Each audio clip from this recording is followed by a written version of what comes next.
Hello everyone and welcome to the Call of Duty Mobile North American Pro League Season 1, Week 2. I remain your host Dominic, and I'm joined this week by TJ, because Niberia is not feeling well. Hi TJ, how's it going? May he rest in peace. I've actually just gotten word from his family. They've given him a Viking funeral, and we will never see him again. But he was still alive. So, like, they just... his family just committed murder. Look, the thing about Viking funerals is they are intense. The screams add to it. I mean, you're not wrong. It's just a little bit, like, not what I would think of as the first thing to go for. Yeah, I think he's actually got a little bit of a sore throat, so he should be back relatively soon. Yeah, in all seriousness, it's just his voice is sore. And I'm hoping that he can fill in, because I'm gonna be honest, the last time I casted Call of Duty Mobile was the Tribe Frag Fest. So, plus side, I'm actually recognizing a ton of these team names, a lot of these players. Downside, I have been tapped out of the meta of competitive play since then. Well, that's probably fine. I'm sure you'll catch up pretty quick. Anyway, just to go over last week, we did have a really strong showing from Omen last week. We had a... well, now there's Singularity, but... yeah, Singularity, which we'll be playing next, but CBK and Status Quo were both top teams for now. They're both really holding the scoreboard second and fourth place, so they're going to be quite a challenge. Obviously, both players are very much invested, or both teams very much invested in maintaining their high spots and raising that up that little bit. But I really like this. So we're getting into game, of course, between Status Quo and CBK. I really like Search and Destroy on Raid. It was always my favorite map to watch back when I was casting the Fragfest, because of the long angles, particularly down the middle of the map, where Swag opened things up. Oh, Swag, as we saw last week, is just an amazing sniper. They pretty much... like, basically, what Swag does defines the match. So keep an eye on Swag, because that is going to be... and granted, they're not managing to get anything off the reflex fire, and so far they are running a slight deficit in their team with one player. Yeah, Adaptex just ran right into the middle of, like, 4 members of CBK and was just running circles around them. That was 2 frags to him. Now more. Swag now to 1v3, and they are a great sniper, but it is a 1v3, so they're going to have to be absolutely perfect getting all of the angles. And going for the bomb plant, trying to buy what time they can. Got kind of lucky, too, because everyone was on point B. Yeah, Adaptex got really aggressive, found a lot of people over there, and this lets Swag kind of slip into the holes in the defense. Of course, at this point, Swag, all they need to do is stay alive. Oh! And that's 2 minutes. Oh, nice. 2 seconds left. They're setting up for the defuse. And there's the defuse happening, getting the vulnerability, and not managing to get... there's that pink revolver. It does not come in time. And despite everything, Status Quo does manage to get that first round, despite Swag's amazing strategy play. He landed a leg shot from his sniper and was unable to finish off the first target, then didn't have the time. That was incredible from Swag, knowing that there was an over-rotation over on the Status Quo side, and getting everyone over to B, sliding into A, and still he's unable to quite close out the 1v3. Well, they're going to try to set up again, but no, getting knocked out immediately. Bomb being taken out completely. Mango's trying to hold the line and get that plant on point A, but not managed to do it either. Zakul, now the only one left, or, well, Eel's not dead yet. Zakul and Evil, the only ones left from their team, try to hold the line here. I understand why you wrote off Evil. He's currently prone in the courtyard in the middle of the map, full regen now. This is a 2v4, and Zakul, it should be noted, does have control of the bomb. Well, Zakul is probably going to be the last one left. Yeah, they're okay. Now Evil's dead. And Zakul, what are they doing? He's got the bomb down, I believe, all the way over there. So it's got to be pinked up. Yeah, but they're not moving. Look, sometimes things happen. We're good. So a lot of the times you have minor disconnects in mobile esports that don't fully register, and judging by the way he's moving, I'm gonna guess that was a little bit of an internet issue. Yeah, that was bizarre. So Zakul survived by not playing. Well, I mean, that's one way. What a good play. Yeah, Hey, no, just I'm stay not in the gonna back. lie. He started moving, and as a result, died to status quo. There's a 100% correlation between Zakul being AFK and Zakul surviving. I can't disagree with that. It's absolutely scientific. I would like to note something that's now happened twice for status quo, even on their winning rounds. You're seeing them kind of over-rotate on the defense. Whenever they start finding kills, they assume that's a full rushdown on the point. And we did see that almost get a round back over to Swag. So keep an eye on that, particularly as they start to lose members this round. Oof. But yeah, you're absolutely right, TJ. It's something we noticed last week as well, that status quo, they like to operate as a single unit. But in this game, that just doesn't work very well. This means Aether's all alone, 1v2. Not a bad start to this clutch. A way to work his way out onto the site where the bomb is down. That's, of course, A. Makes this one of the more capable retake locations because you can kind of isolate the angles on entry. Yeah, but Aerith coming in here, and it looks like they don't He doesn't see Mango's. him! Oh, but they do manage to avoid getting stabbed in the back. Unlike their namesake. He has the boxes covered. Oh my god! I don't know if it's going to be enough. It's not enough time. The bomb's going to go off in their hands. It's just... No! No! Last second! Not met. Status Quo get all 3 of the opening rounds off of a last-second clutch from Aether. You could see him doubling back to pick up a rifle there, putting it down to literally the last second, but I don't think he gets that kill at close range with the sniper into the hut in the middle of pool. So very, very good play. So at this point, we have status quo up 3. Swag trying to go in for another run on the bomb, and they're going to be finding quite a bit of resistance, actually. It looks like point A has been entirely invested by status quo. We only have Image on point B doing anything they can, but it's not going to be good enough. Swag taken out. It's Clout immediately, or Puffer goes out and trade. Evil trying to figure out what's going on, make sure the point is clear before Swag comes in with a bomb, and that will be difficult. Aerith is checking it out, but Aerith takes out basically everyone. Zakul and Evil being the only ones left here, and Zakul this time is playing the game, but it's 2v3, so it's going to be tricky even when they are actually moving and shooting things. Evil Aerith goes does down. get a frag back. That's not bad. Him and Zakul are managing to retake kind of control of this pool area, but as Evil falls, it is all on Zakul, a 1v2. The situation was created by a backstab as Swag kind of got held up in the middle of the pool area, and this means that it's got to be cleared out, and you can see Zakul taking the time to do that before he feels comfortable picking up the bomb. 5 seconds. Really, it's all they can do is shoot for the next second, and that is not going to work. The defense has been successful. Status quo up 4-0. So that round, I felt like, should have gone over to CBK. They were able to take the entire low ground area of pool very quickly. They got that opening frag from Swag's sniper rifle, and then they kind of froze out. And during that time, Adaptex ran through the middle of the map, through the courtyard, peeks out behind him, and gets a free pick.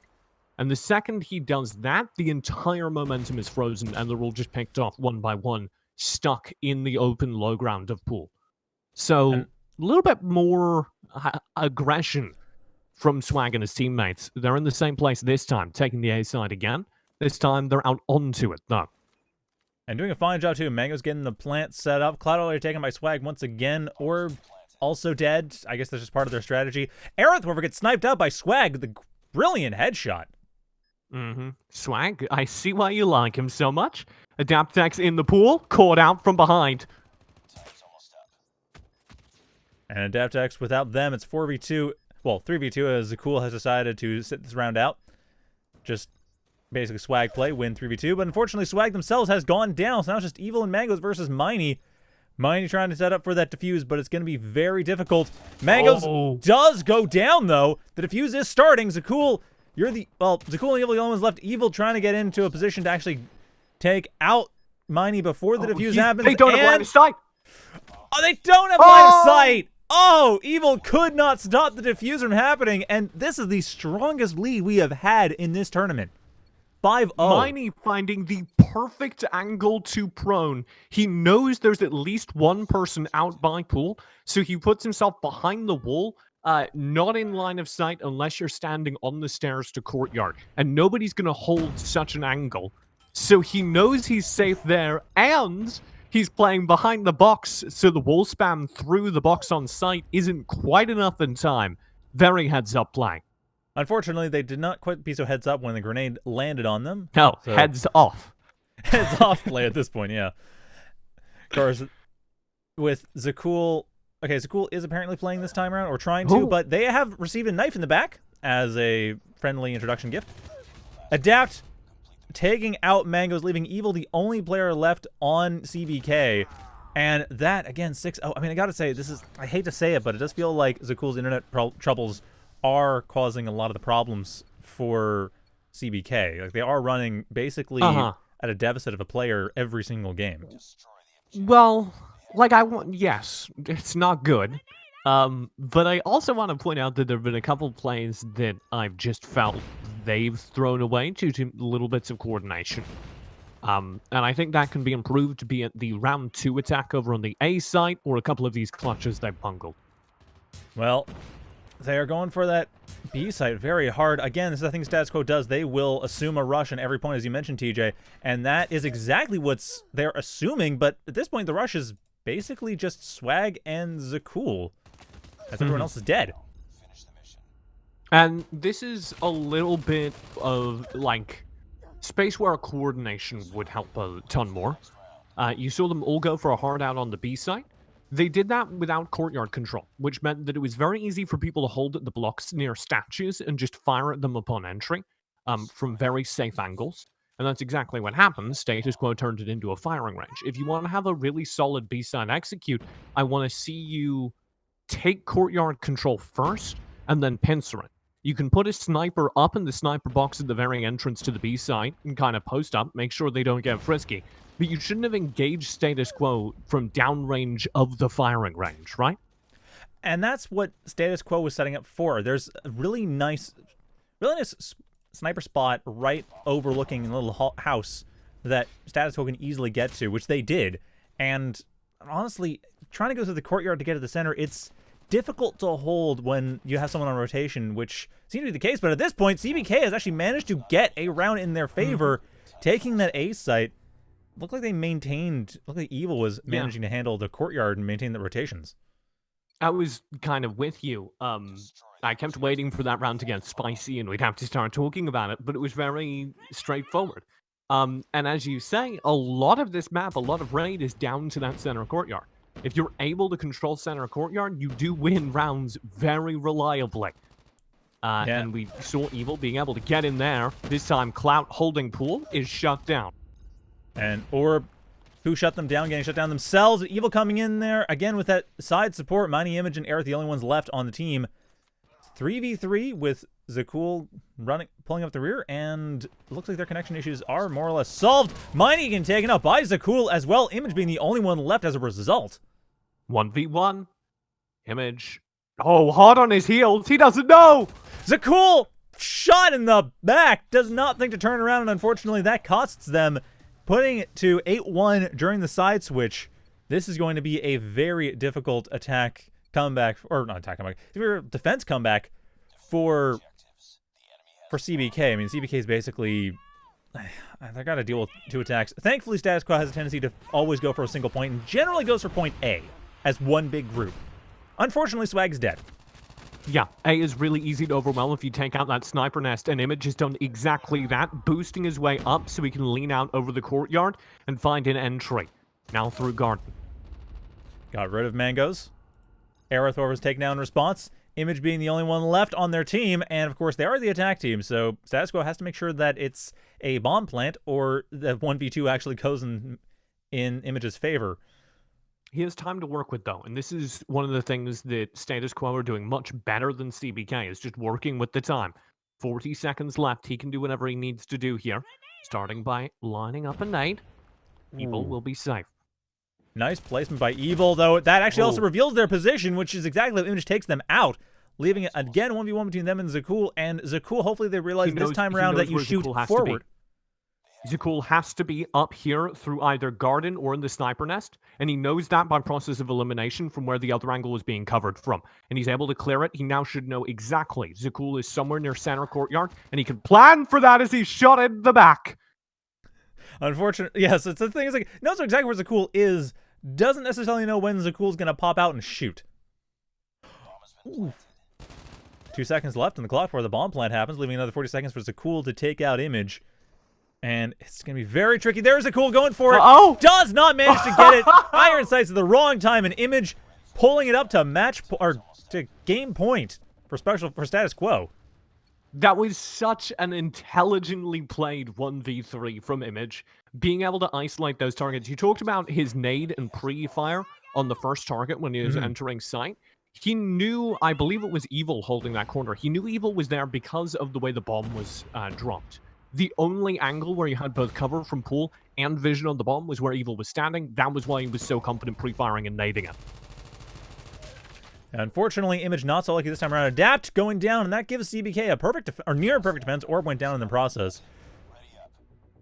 That still though, I mean, CBK has to win every single round to avoid going off to the next map. Don't get me wrong, it's really cool that we got to see a solid defensive hold from CBK, but that was just them landing the frags, and that happens every now and then. Because you have teams like this, the players are pretty evenly skilled. They're both sick. It's just the tactics that are making the difference, and I'm very impressed with Status Quo's execution right now. Unfortunately, maybe not exactly this moment as Clout is taken out completely. Mighty trying to bring up the rear did get that bomb, but... No, keep your eye on Adapt X. They just shoved with bomb right through center courtyard. They can go anywhere. This is disastrous for CBK. Yeah, indeed it is. Zakul is very nearly dead, trying to find some angle to make it work. Miney and Adapt coming in together, and Evil on point B has to be playing defense, but it's going to be on their own. But Mighty they don't know he's here. Out of position! Ooh, Adapt versus Zakul. That is going to be it. Zakul coming into the courtyard has the positional advantage if they take the right angle to come in, but it looks like they took the left angle instead. Yeah, long attack angle, and this means that Adaptex can just get into the sniper's nest himself. The bomb is planted for it, so he has perfect vision from the defensive sniper's nest. Oh, but they get spotted first. There's the defuse coming in. Adapt throwing a grenade, or throwing smoke, but that's fine. The defuse is successful. What a CBK. play. This is, actually, gotta be honest. Last week, we barely saw any defusals happen. This is the first time we're seeing regular defusals winning games. I'm really impressed with how that was played by Zakul. He was able, I do think he entered from the wrong angle, but he was able to get close on the site. He worked out where Adaptex was likely holding, got pre-fire damage on him, and then said, hey, he's going to play this safe. He's going to try and wait for regen techs, and just sticks the plan. Big fan. And it worked beautifully, and with that, we're seeing kind of the difference it makes when Zakul is actually able to get in. It looks like their problems have been solved, and now we're running 5v5, and it feels like almost 6v5 at this point for the way Zakul is running. Though admittedly, Zakul having to run away from death. Zakul kind of caught in the hot seat, but the trades are going relatively even. 2v2 now. Cloud going for the B spot, and Zakul and Evil are not in position to deal with it. Zakul just coming around, realizing no one's at A, and that means that the bomb plant, as you can see, is happening at B. Though Zakul has been regularly going for that bomb defuse without going for the full clear first. Which... yeah. With the plant site he chose, the only firing angle on it was from either these slats where Zakul is now, and he'd just come from, or from behind, and he knew that nobody was there. So it was safe. Yeah, but Zakul managed to successfully get into the statue area. Trying to find Cloud. Does find Cloud. Does find Cloud's bullets in their face, but Aerith goes down to Evil. That leaves Cloud and Evil on their own, and Cloud, 12 seconds left before the game is ending in their favor, and actually that is going to be it, but no! Evil takes them out, goes for the fuse. He's got it. They got it. 9-4. CBK starting to pull this round back. Wow. I completely doubted them, but now they've etched away almost half the lead. I think technically slightly over half the lead. You're the mathematician.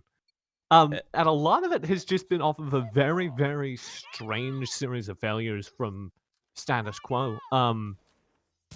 They don't seem prepared to hold this center courtyard rush. that has hit them a couple of times now from CBK. And again, I've mentioned this before, Status Quo loves to rush a single point. All they really change is which point they rush. Aerith has been doing a pretty decent job at holding the courtyard, as is Adapt, but it just isn't their main strategy. But look, so they've taken the site, they lost a player for it, and this defensive shrink is what I like to call it, where the defending team just slides back and then retakes. I really like it. Unfortunately, the trades aren't going their way, despite the positioning advantage. Well, you say that, but it is still just Adapt left against Evil and Orb. So how well those position trades go really depends on how well Adapt can buy time, and that is not very well at all. 20 seconds on the clock and the defuse happens. Okay, so I shouldn't have tried to explain that concept in the middle of the round. My apologies. When you're getting attacked by a full rush, like Status Quo have now demonstrated they almost exclusively do, the right response is not to try and trade even unless you can guarantee that you're going to get 2 kills per player on defense, which is very difficult.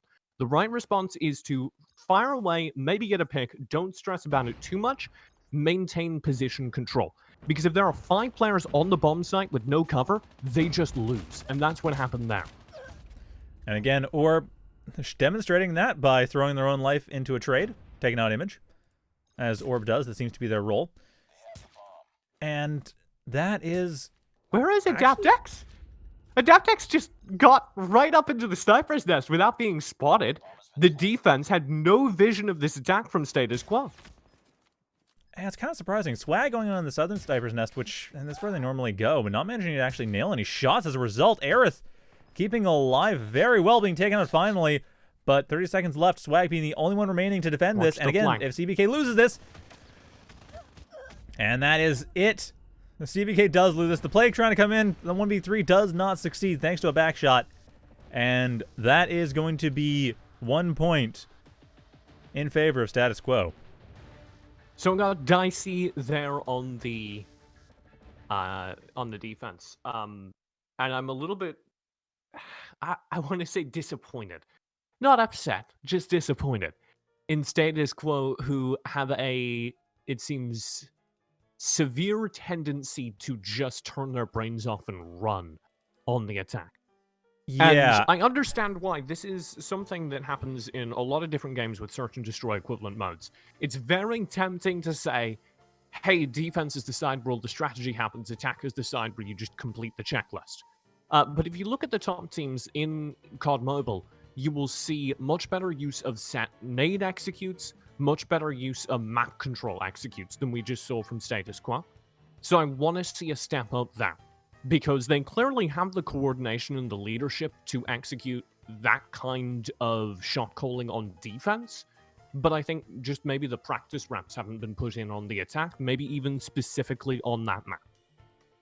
Which is exactly what I was talking about at the beginning of the match. And it's not just that map, though. Status Quo was doing this on every map last week. They have this tunnel vision when it comes to the attack round, which is kind of annoying, but that's how they play, and it worked well enough. We can't deny they did win the first round. Yeah, so when you are confident that your trading or even just your gunfighting is better, you can get away with that. The problem is going to happen when they face a team that has better trading and gunfighting them. Because the second it's even a little bit better, you start to just hit a wall where if their strategies are better, they're going to get more attack rounds, and you're not going to be able to undo that deficit. Some of the things you can do to spice up your attack rounds. If you're watching at home, you got your kitchen laid out. I want to see on raids specifically, better use of smokes, better use of nades on the sniper boxes. We consistently saw unpunished holds of very standard sniper positions. You can nade, you can smoke those boxes, you can create entry opportunities. Also, courtyard control, bog standard, you can even run at it, you don't need to worry about it. I want to see a lot more pressure put through the center of the map on attack rounds by both teams there. It felt like CBK started to figure that out into the second half of their attack side, and they definitely had better courtyard control in their defense, and that paid a huge dividend because you can enter through the slats onto A, and down the stairs, or sorry, through the slats onto B and down the stairs onto A. And that gives you just kind of a third angle to backstab. Which is something we actually saw with the team formerly known as Omen, now known as Singularity, on their match on Raid, was constantly go through the center and split off, which was absolutely great. And also, bear in mind, Zakul has been swapped out by Monarch, presumably because of the persistent network issues. But before we get to that, we are going to have a short commercial break. So watch that and absorb it into your brains. And then once you've memorized the consume this information, eat the commercial, and we'll be back afterwards. Do you have what it takes to compete against the best in the world? The best in the world. Can you make it to the top 100 in your region? How about the top 5% on your favorite console? Find out by competing on the most competitive platform in the world. DrBattles.com is where competition lives. DrBattles.com, where competition lives.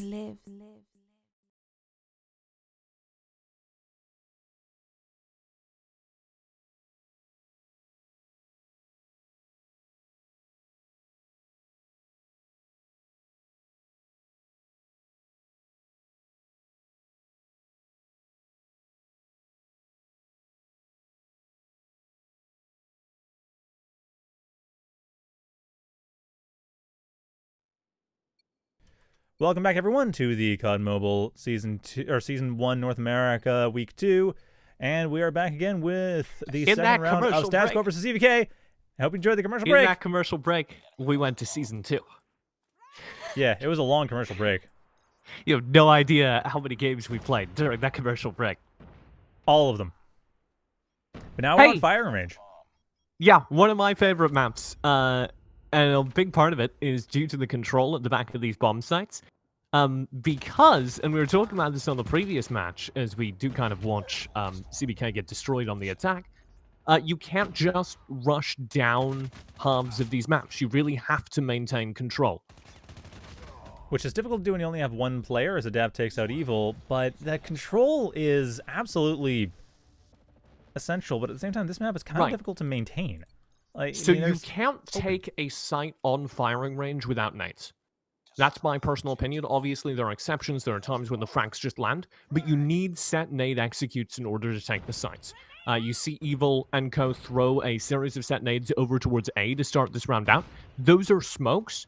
If you watch, particularly the Tribe execute on this site, they use a ton of explosive nades very deep to dislodge defenders. And that is not what we're seeing coming in from CBK. Looks like Monarch trying to get some kind of clear on point A, and they are, it seems, managing it, actually. Swag on the defense on that. We're actually getting a proper plant. And that's also 42. Aerith just got some frags back. Her and Clout have a pincer retake from the buildings in the middle of the map with the sniper for Aerith, and Clout all the way from the attack angle. Fortunately, Clout getting taken out. Hitting the snout. Slam poetry. What a lout. Without a doubt, it's a 1-to-1 setup going into the rest of round 2, your map 2. Resolving that bout. Solid clear there, and it was not just a flat rush down. We also saw some of those nades that as I was saying, are absolutely necessary for an A-side take. That's why you see those nade defense systems thrown out, for instance, by Aerith, who's taking up the sniper position at the back of A. The other thing was you saw control of the trailer, which is incredibly important for an A-take. But that control trailer may be exactly what gives them the match, as all this rushing onto point B. I mean, that control of the trailer kind of not relevant there. But there's the possible retake. Oh, Aerith being the only one left. Monarch just popped off. Wow. I mean, there's that switch. Sheesh. Mongod runs into the site, gets kind of into the stacks near the B entrance, and just gets kill after kill after kill. Aerith should know about this rotate, though, and she's got a pick down the middle of the map. So that leaves Monarch and Aerith as the only ones left. Monarch well aware that they have Aerith left, they have the sniper they can deal with, and not really any place to put the bombs safely, because anywhere the bomb starts planting, Aerith's going to know. So it's a matter of knowing the distance, and it looks like Monarch figures Aerith is too far away to go to B. There's the plant. Okay, so Aerith has a long angle on the peak here if she goes with the sniper, but I would say this would be a mistake. I want to see Aerith approach through the container yard, and she's going to be doing that. Use the rifle at close range, because you kind of have, it's very hard to set up against this. You have a 50-50 entrance. And that's exactly what they are doing. Monarch is prepared for this, does see Aerith from behind, but it's not going to be enough. Monarch forced to take cover and goes down. There's Aerith taking the round, getting 18 seconds on the defuse. Is that? So I'm curious, is that something that people do because they're not sure if someone's prone, or is that just a No, BM that's tactic? a little bit of disrespect. That's what you do when you say, I'm a shit even your body. Okay, that's what I thought. There's no tactical reason to do that. You know the person's dead. You can see that they're, like, not alive. Dominic and his big brain coming from StarCraft. Welcome to FPS. I haven't played games, StarCraft in 10 years. Bodies. This is going to be a quick A hit again. Watch Aerith on the sniper, kind of muted out by these smokes, having to drift back, and already there's the pincer through trailer. Yeah, I watched Aerith. I watched Aerith get shot and die. Leaving Miney and Cloud as the only one left on the team, and the entire 5v1. Cloud, can you pull this off? No. So, the way you hold against that tank is, yes, you have a sniper anchoring the very back of A. That's important. But you also need somebody holding trailer. Typically, I know when Tribe was developing their A site hold on firing range, they would put one rifler at the very back of the site, one rifler in trailer, and then have a sniper rotating from the middle of the map to the A site. The hold from status quo seems to be Aerith kind of responsible for both middle of the map and A site duties, and I think that's a hole in their defense that's going to keep getting exploited as the A site is cleaned up again. Yeah, 4v3. Image trying to take on sniping duties, but unfortunately that bomb plant is happening. There's the nade throw, but there's not really a whole lot to blow up with the grenades. Monarch holding the point, but honestly, they got the plant. They just have to wait it out. Yeah, this retake is almost impossible. There's even a flank coming around behind him. That'll be evil to clean him up. So, this is the problem with not dedicating enough resources to your A site, is that if there is a nade execute, you need to get creative enough to deal with it. And I discussed this over on the last map on Raid. If there's a full set execute on your site, don't fight it. Get what kills you can, but stay safe and hold the defensive positions that they need to take to hold the site in turn. So I'd really like to see their players kind of drifting back against these takes, playing inside the caravan trailer area, and then retaking with the rest of the team. And Status Quo haven't been able to do that. Well, it looks like that is going to stop now. I mean, RC Evil and Mango's being taken out very quickly. Aerith unfortunately goes down in a trade, but with Orb down now, Swag and Monarch, the only ones left, trying to hold the line here, trying to hold this point, and they will manage to get point A, but it's still 3v2. Swag needs to be able to get some really nice snipes off to keep this round in their favor. Okay. They're in trouble. Watch this pincer from behind. Swag can't do anything. So that is an example of exactly what I was talking about. If you don't have defensive positions, it doesn't matter where you've got the bomb down. Now, in this case, I really think they could have had defensive positions.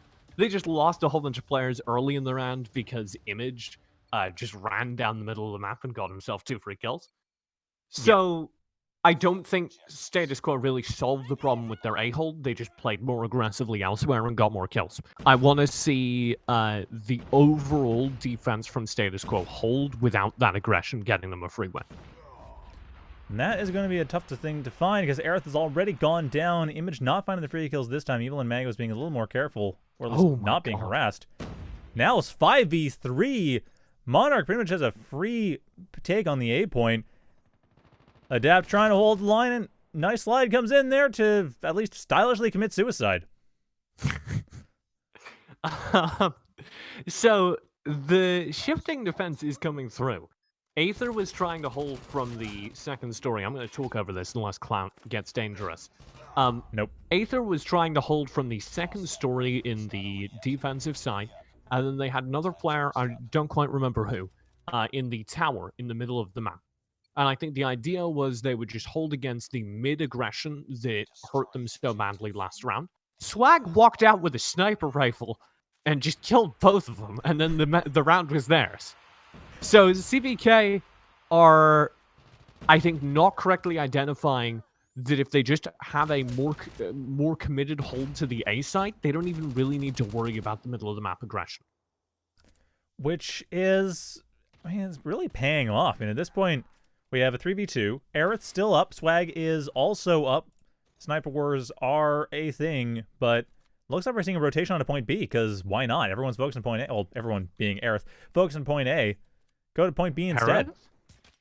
Oh, close range revolver battle. The two snipers. Oh, Swag's got it. Swag with this Swag machine gun slide. Yeah, and I apologize. Last round I mixed up the names. Status Quo on the defense are still not addressing, hey, if we just hold our sights with players, we don't need to worry about the middle of the map.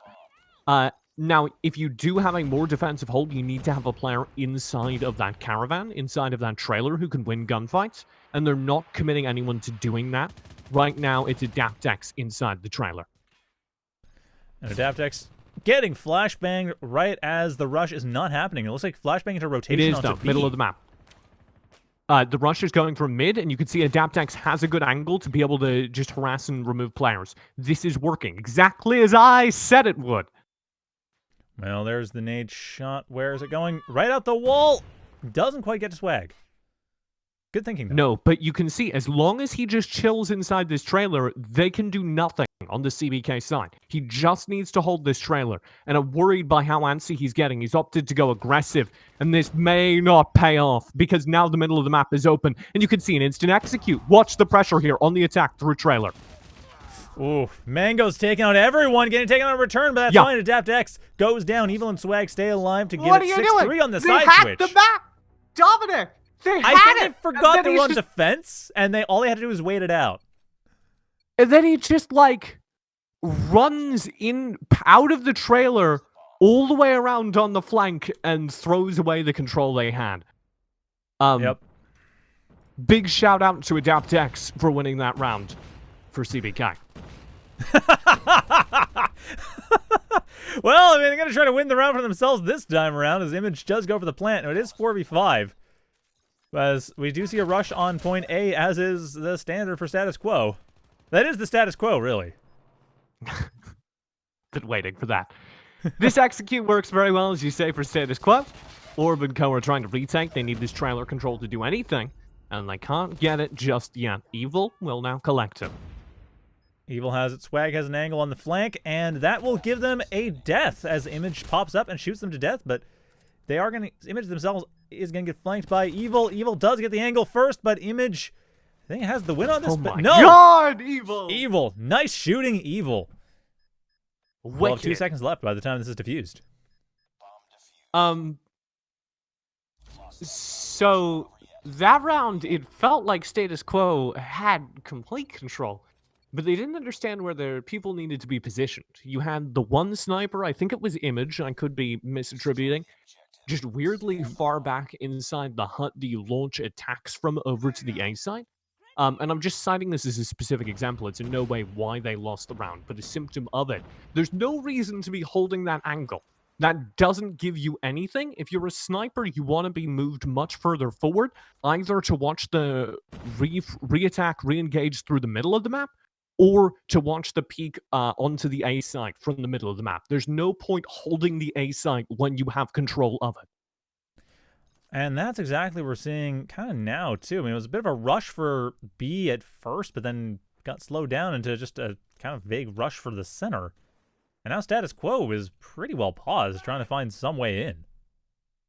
This is good, though. I like that they're demonstrating they can pause, because this is how you find opportunities. And this is actually what we're seeing from CBK a lot that was working out really well for them. And now CBK is actually having a bit of a hard time defending. They have 30 seconds left before the plant has to happen. And watch that's exactly what's happening. Image is going for it with Aerith the support, and that is going to work beautifully. Mangos and Swag are not in a position to deal with this. Both of them were worried about point B. There's the nade throw, but it's not going to do much.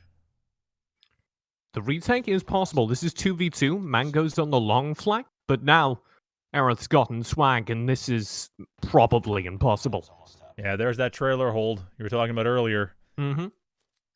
And you want to know what the last thing they dug out in order to win that point on the attack was? They had to get Orb out from the trailer. And the second they did that, then point was over. But if Orb had gotten a frag on the defense, that still could have helped. That's how pivotable that trailer is to the A side. If you can hold that trailer/caravan area, then you can hold the A side. And almost anything else is ancillary. You also can peek out and cover the mid from that one angle. You can support trailer's coverage of mid through the snipers in the middle of the map. You can support trailer's coverage of A through a second rifler or sniper on the A side itself. But trailer is the tough position. Oh my god. Oh, and Mango's absolutely demonstrating that fact as Aerith is now the only one left. Speak too soon. No one is the only one left on status quo.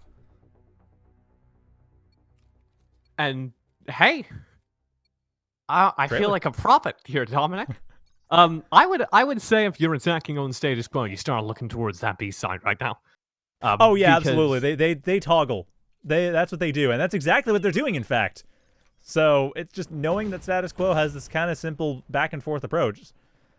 Watch Image middle of the map control right now. He's got the bomb on him, and this is a little bit risky. He's not in the front lines with the rest of his team. If he gets killed by a rotate, then status quo can't win this round. It's as simple as that. So he needs to play this safe.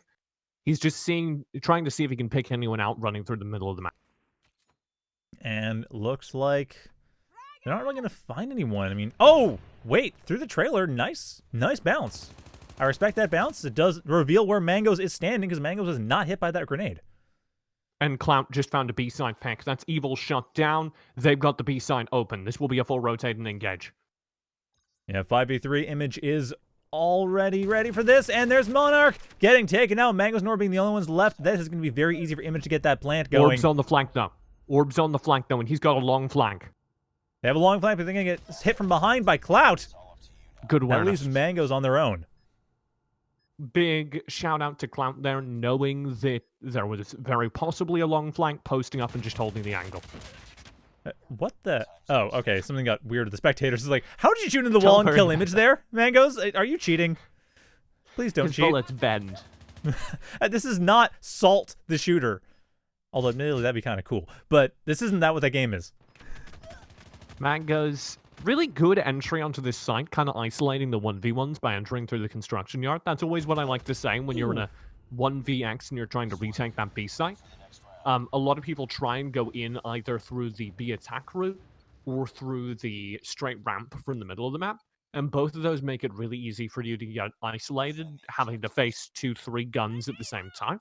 The decision point where you have to where you get to choose, am I going to go left or right, is much later on the construction route. So you can isolate defenders having to each defend one of those angles and kind of take both fights as 1v1s, which is very powerful if you're in a 1v2. Because you can get 2 successive 1v1s as opposed to 1v2. Well, that seems to be what Clout's trying to do right at the beginning of the match. Open up that B side and hope for the best. Adapt, however, does go down, leaving it a 5v4 as Evil looking to rotate onto point A despite Clout being quite heavily on point B. Possibly going for a flank, in fact. Oh! Clout flubs a few shots. Orb gets taken out as usual. First death. I believe that's their official role in this team. But they still managed to take trades off of that, and that's going to leave Mineys the only one left for status quo. Gets the pick, but gets taken out themselves. It is now game point in favor of CBK. And it felt like CBK came to this map with much more strategy in mind. This was a much more, I don't want to say intelligent, because that seems a little condescending. This was a much more tactical map from them. And we could see the beginnings of some of those tactics towards the end of their attack side on Raid. But I think if they'd played as this team from moment 1 on Raid, they would have won them. I think a lot of that just had to do with the fact that they were largely playing 4v5, hence the swap to Monarch. Yeah. Also something that you can't count out is this round's just pure cleanup. Image. Nothing he could do. That is a very clean sweep here coming in 10-5 in favor of CBK as they take that, and we move on to map 3, which I think is going to be Standoff, but I'm not 100% sure what the map rotation is this week. We were kind of seeing the limitations as I prophesized on the last map. Not to sound too grandiose. As I prophesized, all knowing as I am. As was written in the book, as had been foretold from ancient times. They hit a limit. When you start having even gunfights, then the team with the bigger brains wins. Right. And what we saw there was the limitations of a, hey, we're going to run it this side of the map attack strategy. Because I think they got one round on attack, correct me if I'm wrong, but status quo could not make anything happen when it came down to, hey, we're just going to run at sites and take control. Pretty much. Because on a map like Firing Range, where there are so many choke points and where there are so many open hold areas, it's much easier for a tactical defending team to force a tactical attacking team to dig them out. Which is something that I think just, we were saying before, like CBK just feels more tactical overall. Yeah. And, well, to be completely fair, they didn't on their attack on the last map. They looked, frankly, lost. Fair. Fair. So I'm excited to see that attack was maybe some nerves, maybe some tech issues, maybe some combination thereof.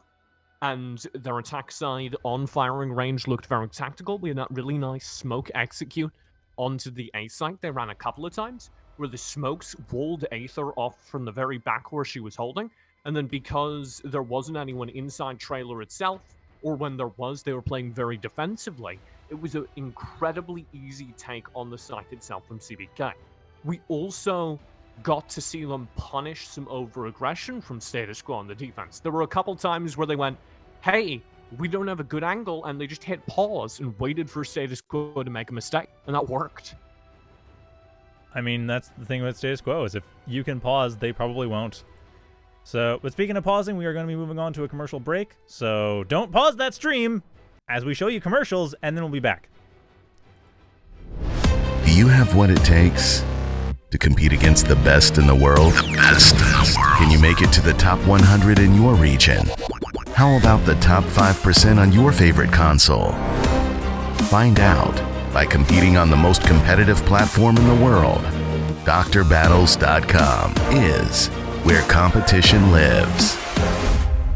DrBattles.com, where competition lives.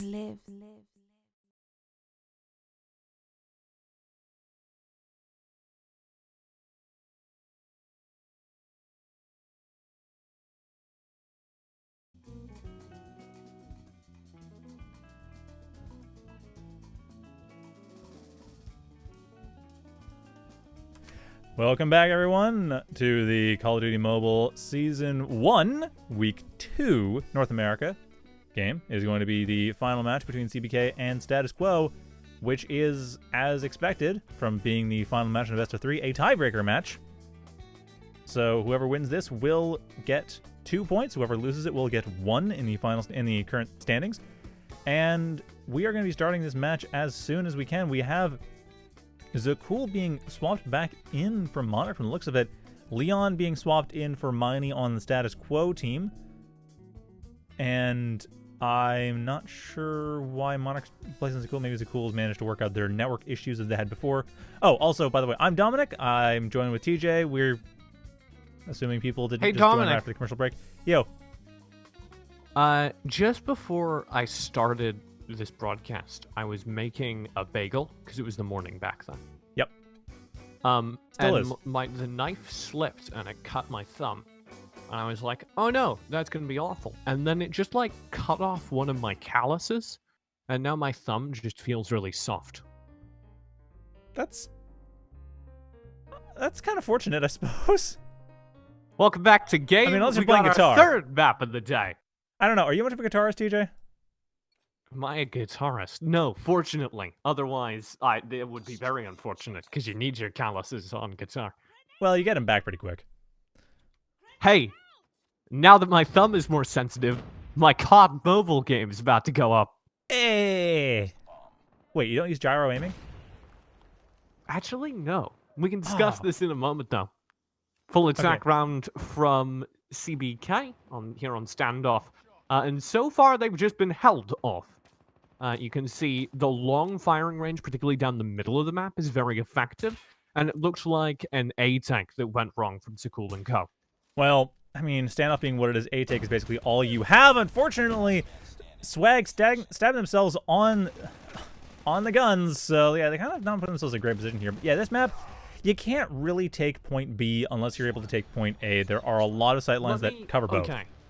Let me reflect. You can only take point B if you have a very tactical execute. But it is entirely possible. The thing you need to do if you want to take point B is you need to take control of the building in the middle of the map, particularly the second story of it, and then use smoke grenades to kind of wall off all the big sniper angles down the middle, or just real grenades, as Evil gets a free pick onto Adapt X, and this will very likely be a B tank. The other component of this is the long flank around the more defensive angles that will open directly onto the B site, pincer it. And Swag, as you can see, is just posted up, making sure there can't be a flank from the A side. Doing a great job of that, keeping Clout pinned as the Cool and Mangoes go around to grab that B point. They can't get out, though, because they waited too long. The smokes have faded, and they didn't dig Image out of the side route. That's why the side route control is so important, and why you need to be so in sync. Because CBK didn't shove Image out of where he is right now, they can't take the point, and now they have to kind of go for this awkward A-tank with no utility left. Yeah, and Mangoes just about goes down. So Cool Over does take out Clout, and if they're able to take out Aerith, that is going to be Image alone to try to stop 1v3. Swag, however, is getting heavily damaged by Image, and more importantly, isn't managing to nail that pick on Image, but 40 seconds, Image has to go for that 1v3 sooner or later, and they're trying to go for the splits. This is good. He does have kind of 3 1v1s right now. I wouldn't like his odds in any of them, but he's got the first. Mango's shut down, and Swag for the try. Swag stabbing them back, or shooting them in the back for a 1-1 tie up of this tiebreaker round. What are guns but machines that produce very small knives? Exactly. It's like really, when you think about it, every weapon is either a sharpened piece of metal that you either push into someone or throw into someone. And all guns really do is throw those things very quickly. Well, I have a Warhammer, and I feel unrepresented. Too bad. Find a way to stab someone with it. I don't care about bashing weapons. You're right. So a whole lot of this defense so far has been, I think, very lucky, because there have been a little bit of out-of-sync attacks from CBK. And you can see that again as Zakul is really kind of unsupported. This looks to be most likely a staggered A-tank after they lost a whole bunch of members, but the aggression, and this was what Image pulled off from Status Quo during the last round as well, the aggression is getting them a free win here. Because you have this out-of-sync attack from CBK, they're not holding angles against the defenders rushing forward. On a team where you're playing your attack very kind of coherently, you have a very directed understanding of all the parts of the map where you can be rushed from. And they don't have that so far on CBK. So, we'll change things up. Much easier. Full A rush. Full A rush, and that... Image! Flashbang, the one I was looking at, too.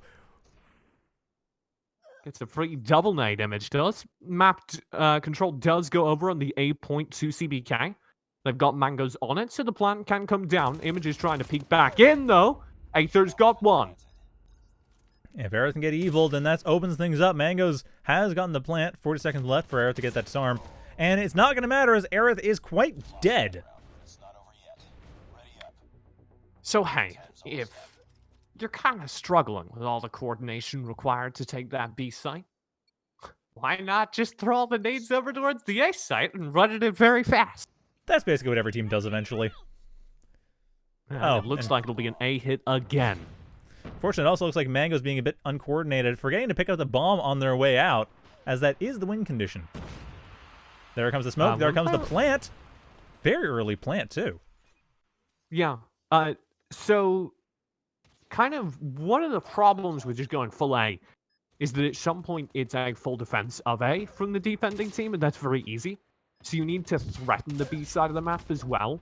Otherwise, you're just going to get overrun. But we're not seeing the effect of that yet, as a very, very good smoke take down the middle of the map stopped Aether from having an impact on the rush, and then they were just able to overwhelm the defenders with their nades on the site itself. If you want to hold against this over on status quo, play more aggressively through the middle and B side of the map, rush through house if possible. Aerith and co now have a 3-stack on the A site itself. Well, a 3-stack's turning into a 4v2, leaving Swag and Zakul the only ones left, completely nullifying this offense. Aerith does go down, but they had plenty of trades in return for that. And that may not matter, though. Image being the only one left, trying to fight against Swag and Swag's swag picks. Looks like there's that slide coming in, trying to nail that snipe, but it doesn't quite manage to do it. Would have been amazing if it did. And Swag goes down for their hubris, 3-3. Where it looks like we're going to have a pretty even match going into the side switch. Image plays that so well, and part of that's on Swag, who ran forward and isolated himself. You don't need to take a series of 1v1s there. It was a completely unforced error, but CBK face Image one by one, and as a result, lose 2 successive clean gunfights to him. Image isn't the kind of player you can give a fair fight like that. You got to take every advantage you can get. Well, hopefully CBK learns their lesson for the next round, but it looks like they're trying to go over to point B, and that's exactly what has been anticipated, as Swag and Evil have been knocked out. Mango's just waiting for an opportunity. Zakul going for the flank route, and Orb in the sniper nest. Aerith and Orb going for the sniper wars, and Orb decides to give it up, giving Aerith that great free reign. I think we're done with this round as Mangos drops the bomb. So I want to kind of talk about a individual player philosophy thing I've seen a couple of times here, and I'm going to highlight Aerith in particular because I was watching her POV when she made a mistake 2 rounds ago. But every player in this game I've seen so far is doing this. When you run out of ammo in a clip, or when you successfully hold a position, in this case she was sitting at the back of the site with a sniper, and she saw the rush happen, she got some kills, and then she pushed forward after the rush was out of her POV, that's a mistake. Hold your defensive position. You don't need the kills. I guess the idea, I don't know, it does feel a lot like a lot of teams are playing this like team deathmatch with a side objective. And I don't know. I think that's a little harsh. I think it's just you're so practiced. Hey, I need to get the kills because we're used to playing in solo queue, and these players absolutely are the reason their solo queue teams win. That you're used to that being a necessary part, but you're going to get punished for that. Speaking of, here's the cool with an open plan, and that's an easy punish. They just walk up and find the shot. Evil, however, goes around the side. Image does have that ability to turn around, but it's not quite enough. Aerith on the rotate, going for this assault rifle from a distance, but there's the cover in Evil's favor. Aerith going behind the tank, Evil going for the plant behind the bomb site, and that will give cover enough. And there's the plant. Now Evil just needs to wait it out. Yeah, Evil, this is an example of what I was talking about. There's no reason to get overly aggressive peeking these angles. He can hold very defensively right now. Instead, he's rushing at Aether. Well, Aerith is going to be at least having to deal with that tank. They're not playing sniper, but Evil's got to be super careful with these angles. It does not matter, though. Evil, careful enough. Getting it 4-4 going into the last attack round for CBK. And this is just, this whole thing I've been harping about with unnecessary aggression is just a individual player thing, where it's just something that needs to get flipped once you're playing as part of a coordinated team. What am I earning my team by attacking here? And in some of these situations, the risk is not worth it, because if they die, then site control gets taken against them or something. Yeah, I mean, as you know, TJ, I can totally understand where these players are coming from when it comes to unforced errors of unnecessary aggression. Yeah, Dominic, we've played some games together. I understand that maybe you might have a little bit of trouble with some unforced aggression. This is a 1v2 from Clout. The initial rushdown worked very, very well. And now, status quo of just one player left. 0 players left, and that is going to be 5-4 going into the side switch in favor of CBK. Again, though I'm not seeing enough use of a 2-player advantage. And you might be like, well, we can pincer a player, we don't need to rush him from the same angle, but what they're doing oftentimes with these split tanks is really silly.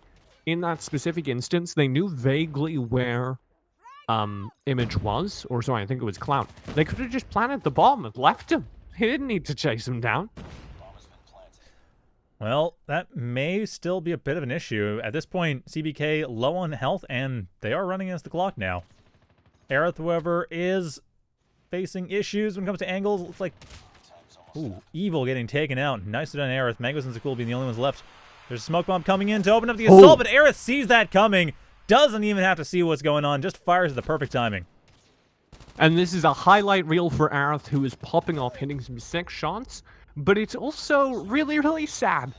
As a demonstration of an uncoordinated attack, there is one sniper who cannot cover both angles at the same time. If all 4 of those players peaked those angles even vaguely simultaneously, they would have had to work much harder on that defense. Also, though, Aerith has a very easy defense there because of the hold, because of the rest of the team just being there on her back, not taking any unforced aggression. Well, that's going to be a question for how this goes later. But Evil holding that A point, defending it quite nicely. Having running against Adapt and Leon to finish this out. Leon, however, getting a bit of the upper hand in their fight and does go down ultimately, leaving Adapt as the only one left with the bomb going into point A. But Evil will not be anywhere near them in time to come back to take that kill during the bomb plant. 1v1. The Damtank's just holding at the tractor, which isn't the cleanest angle for this site. I would have said he could have played further off the site itself. Evil can just peek the site and expect him to be there. Indeed has vision on him. This is a fair gunfight. Well, it would have been a fair gunfight, except for the fact that we have Adapt coming around the back. They are a bit hard to spot. A bit hard to see. They have the upper hand with health, and they do turn that into a win, putting Status Quo up 6-5, and showing that on a map like Standoff, Status Quo's ultra-aggressive strategy works fine. I mean, this is the map it works for. Yeah, A-site hits are very hard to defend against on a map like this. I'm just gonna sit aboard them as they execute this hit, because I'd like to see what their nades look like. And they are pretty good. I watched Orb just get chunked down. He's an easy cleanup on this site. I want to see more defensive nade usage. That's my big takeaway from watching this. They've got the A site again, though. No player down. Well, that is exactly what they need. The 5v4 advantage coming in here, which means the Status Quo can get that plant. Clout aborting it, though, getting a little bit of cold feet. But it's not going to matter. It's 5v3 coming in here, and CBK is finding it very difficult to hold the line. However, they're actually finding it fine enough. Cloud actually goes down. Leon down as well. Aerith's now the only one left defending this angle, and they don't have a great angle, as you said before, TJ. They can't really defend both sides easily, and Mangos is Zakul going for the flank. Zakul getting picked off. Mangos, however, has a weakened Aerith to fight. One good shot from Evil takes it out, and that evens out the match. 6-6. No favor whatsoever. Really clean attack from Seriously? Very clean attack from the Status Quo side, but it was almost easier than it had to be. It was only Orb on the site. Orb eats a nade, gets dropped down to like 1 HP, and just turtles in a corner. 2 things you can do there to avoid that. 1, playing nobody on the site, because there are so many nades coming in, which seems to be the tactic they've opted with, and just play retake, or stack the site and play very aggressively. They went for the retake hold, but the problem is this isn't an aggressive enough retake hold. The site has now been taken, and there's no map control actually over the CBK. No, but CBK is actually still managing to get a few good angles. Oh my god, go Aether. down.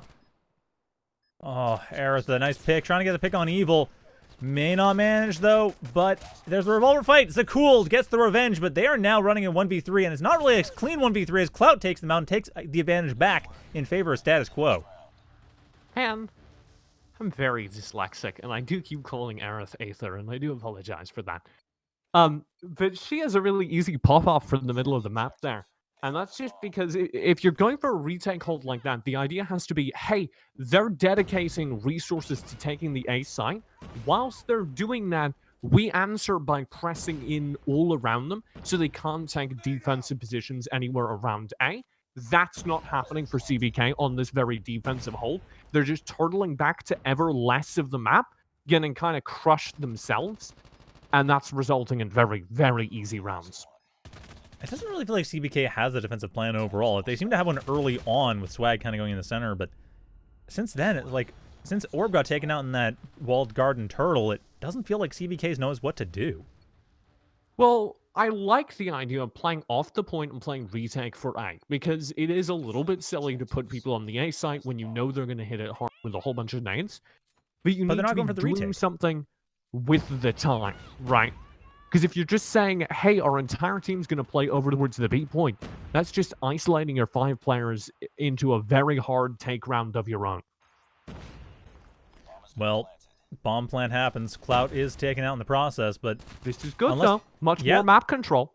Absolutely. Zakul is in a good position. Zakul and Mango's both in decent position for getting that Oh. bomb defused. And that leaves Leon Adapt left. Leon looking pretty weak in a 2v1. Taken out and completely Adapt, however, trying to get revenge, but it's not going to happen. And there's the defuse coming in as Orb takes the win, 8-7. Still in favor of status quo, but CBK closing the lead. Hey, you see what shifts? They say, okay, this time we know the full attack's going to come in, and we're not going to contest it directly. I still think that's the right call. But the second that Platinum comes in, there is aggression from all around the map, forcing CBK to be fighting for this point they don't properly control. The bottom is down, they have to defend it, but they have none of the defensive positions. And that's what makes that round so easy for CBK, is status quo can't properly defend, and the same thing happens here, just on a quicker scale. That's a very good look from CBK. Yeah. They've overcome that weird turtle we saw in those intermediary rounds, and now we're seeing a much more coherent defense. Quicker and very brutal scale at that. My goodness, that was absolutely devastating in terms of how that worked out. Good defensive nades as well. This is the same A-side tank. You can see all those members dropped very low just by defensive nades. Now, though, the retake is going to have to come through. Yeah, unfortunately, the defensive nade is not actually getting any kills, so all the regens happen. And no plant has yet happened. Oh, no, wait. It can't be right. Plant must have happened. Yeah, bombs down A. Here's the retake. Well, 3v3. Smoke grenades to block off one of the angles, but that's actually the angle that Mangos looks to be coming from, though. It doesn't matter. They are dead in the process. Zakul trying to run a 1v2, and they don't manage it. Adapt taking that. It is now match point in favor of status quo. But it's very close for CBK. The big long flank, I think it was from Swag, running all the way around the outside of the map, got shut down. And the second that did, the rest of the retake rotate was too slow from CBK. And there was too much defensive awareness from status quo, who knew they were going to get pressured from those outside angles. And we are seeing now the angles, the inside angles largely on the A site. There's just a guess for status quo going the A site, and Orb going highly aggressive, taking on Aerith. Leon's the only one left in the team. CBK just decided, you know what, status quo always goes for point A. We'll just rush them down instead, and it is a perfect ace sweep, putting CBK on match point completely. As the side switch happens, CBK goes back on attack for the very last round of this match. Smoke thrown from the defenders, CBK all the way down the middle of the map, blocking off the vision, and then they just rush right down the street, dead center, find the picks. This is what happens when you're too predictable. Of course, CBK is also being quite predictable themselves. However, it doesn't look like that's so much happening. The center has been taken largely by status quo, but that has been seen as well. CBK knows that's coming, and they deal with it. It is now 3v3, though. It may not work out. Mangos is cool, being the only one's the only hope for their team. Mango's going for a bit of a flank. No, they don't see the flank opportunity. They do manage to spot Clout before Clout gets the kill, but Mango's is still the only one left. If they can get some good shots on Leon... They don't know where he is. Oh, they don't. Oh, they don't! Mango's going for the plant. This is risky, but Clout and Leon are both too far away to actually deal with it. As long as Mango's can stay alive for 40 seconds, they are going to be fine. Look at this flank Mango's has gotten! He's going to be able to come out right on them as they defuse. The defuse! Can they get the defuse in time? Yes! They stopped the defuse! He doesn't get the pick, though. He needed to get the pick. Now this is more than difficult. He has to fight a 1v2, and this is being handled wonderfully. They're not giving him any 1v1 angles. Nope. And indeed, Leon spots it coming. They know that that's exactly where Zakul's going to go. Zakul's going to go for the angle they didn't go for last time. And that gives Status Quo the win. The only approach where he can't instantly be turned on by the diffuser is why he went through the house there. Very well played by both members of that. The rush down center was predictable, and you could see CBK kind of know that Status Quo are, of course, going to still be playing aggressive. But when they receive that aggression, I think they underestimate just how much aggression there's going to be, because they were holding quite well against the first 2-3 players that ran down mid. And you could sort of kind of see the reaction start to happen. Is it's not just 2 players that ran down mid, it's 4 players that ran down mid. Yeah. And the kills start to come through as they've fallen back, taking a ton of damage for these trades that are going to add up against them, and the gunfights just eventually go into Status Quo's favor. And I will give them the series. Big shout out to Status Quo for managing to turn that map into an absolute slugfest in the final few rounds, despite being knocked down like they were by those consistent CBK holds. And CBK, I mean, I gotta give them credit though, because that was from the first round. I mean, they didn't do super well, and this last one, they at least managed to maintain their position, managed to maintain like a very even game throughout. And even at the very end, honestly, it was, you know, if it weren't for that pick, if Magnus had gotten that pick, it would have been almost impossible to get the defuse, which would have forced a 1v1. Yeah. It was, if he gets that pick on the diffuser on that flank push that he was trying, he absolutely wins that round. And it was like one bullet that made the difference. So you got to be heartbroken a little bit. I can totally understand that though. But anyway, we're going to be going on to a small commercial break and then a small break, and then we'll be back afterwards with Try versus Singularity, so stay tuned. Oh. Do you have what it takes to compete against the best in the world? The best in the world. Can you make it to the top 100 in your region? How about the top 5% on your favorite console? Find out by competing on the most competitive platform in the world. DrBattles.com is where competition lives.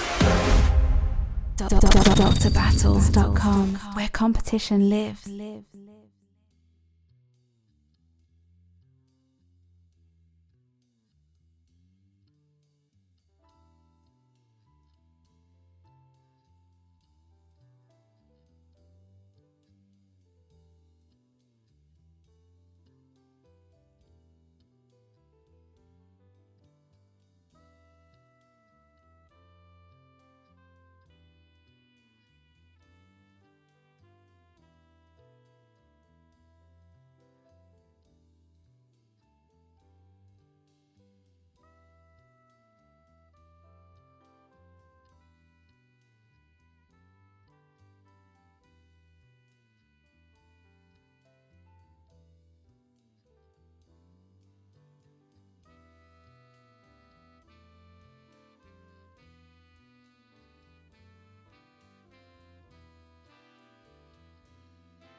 Welcome back, everyone, to the North American Call of Duty Mobile Pro League Season 1, Week 2, Game 2, or Match 2, which is going to be between Tribe and Singularity, which used to be Omen last week. If you're watching last week, it's called Singularity. The team roster is Omen, except Cypher, who was from Singularity.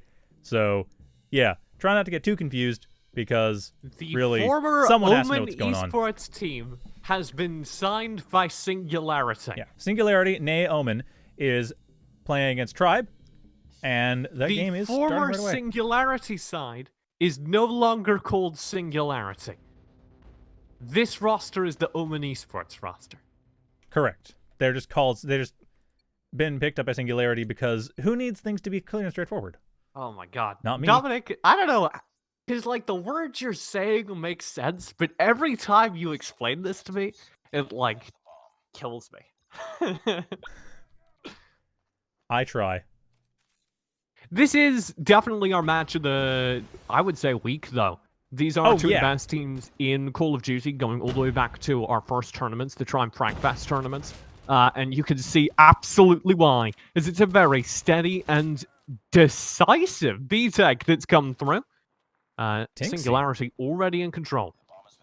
Tinksy doing what they do best, which is just sweep around, take what they can, take what they need to, and then I don't recall them being the bomb carrier last time, but hey, they did a great job today, or well, in this first round. Yeah, this was just a really, really solid B-Tank. But you can already see kind of some of the things that these teams are doing that we've seen teams maybe still developing their tactical styles, not be able to execute as cleanly.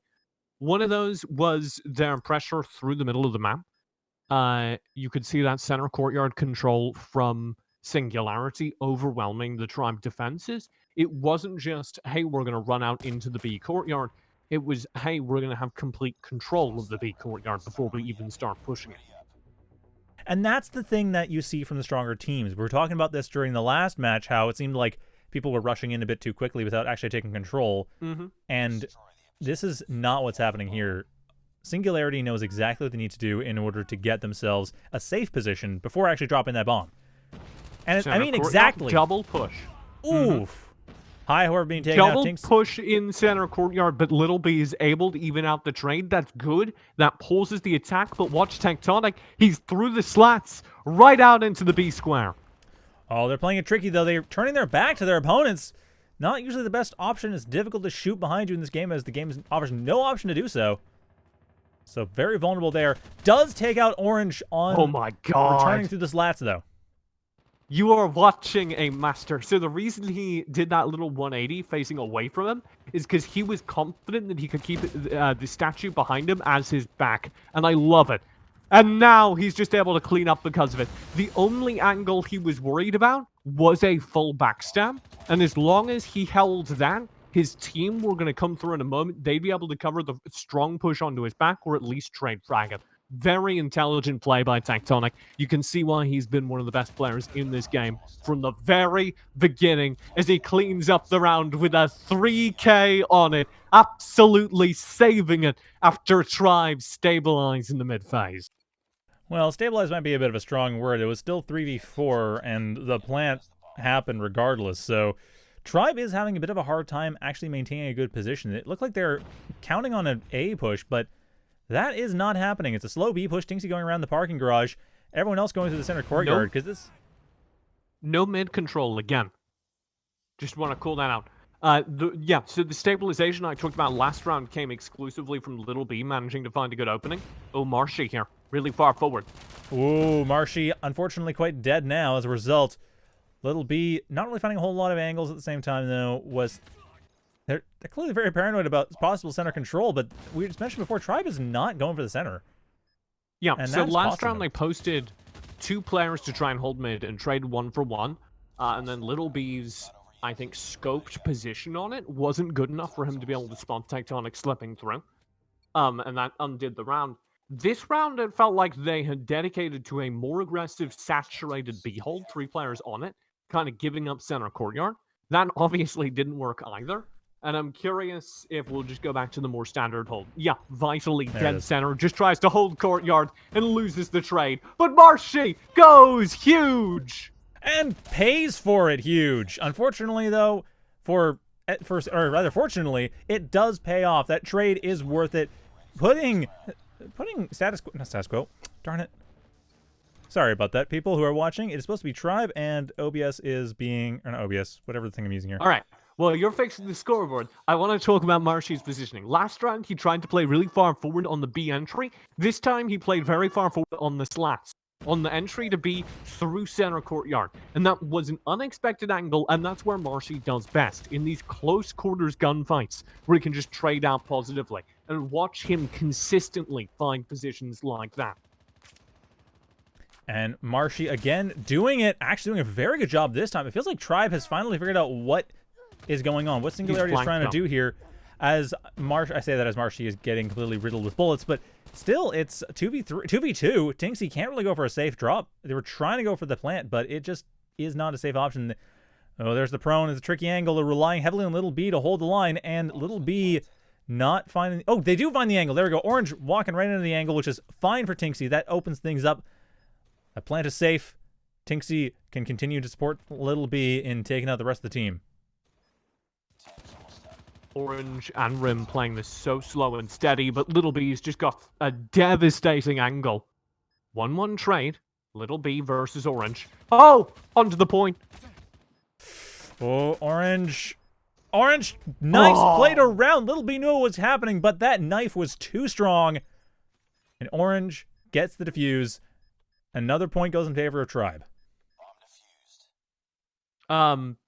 Little B had to jump out of the sniper window at some point because he didn't have line of sight on the bomb. That's why he did that. And Orange was not as far forward as he thought that he was because Orange had fallen back to see if he could get underneath the sniper window. The way Little B wins that round is if Orange goes directly to bomb and Little B just has line of sight, long POV on the bomb and finds a free pick. So, very heads-up plays made by both players. Little B knowing he has to push forward, and Orange knowing that because Little B has to push forward, he doesn't actually have to threaten the bomb. He just has to get out of his line of sight, out of his vision, and wait for him to have to do so. Speaking of, though, Little B and Tinksy both taken out, making it very difficult for Singularity to push forward here. It's a 5v3 situation. High, trying to find an angle to get in, but getting bloodied for it. Orange on point A, pretty much everyone else holding point B. Slothy in the center. Watch Tribe behind. I'm watching him. Oh, yeah, there's Marshy coming in. The Tectonic sees it coming, though.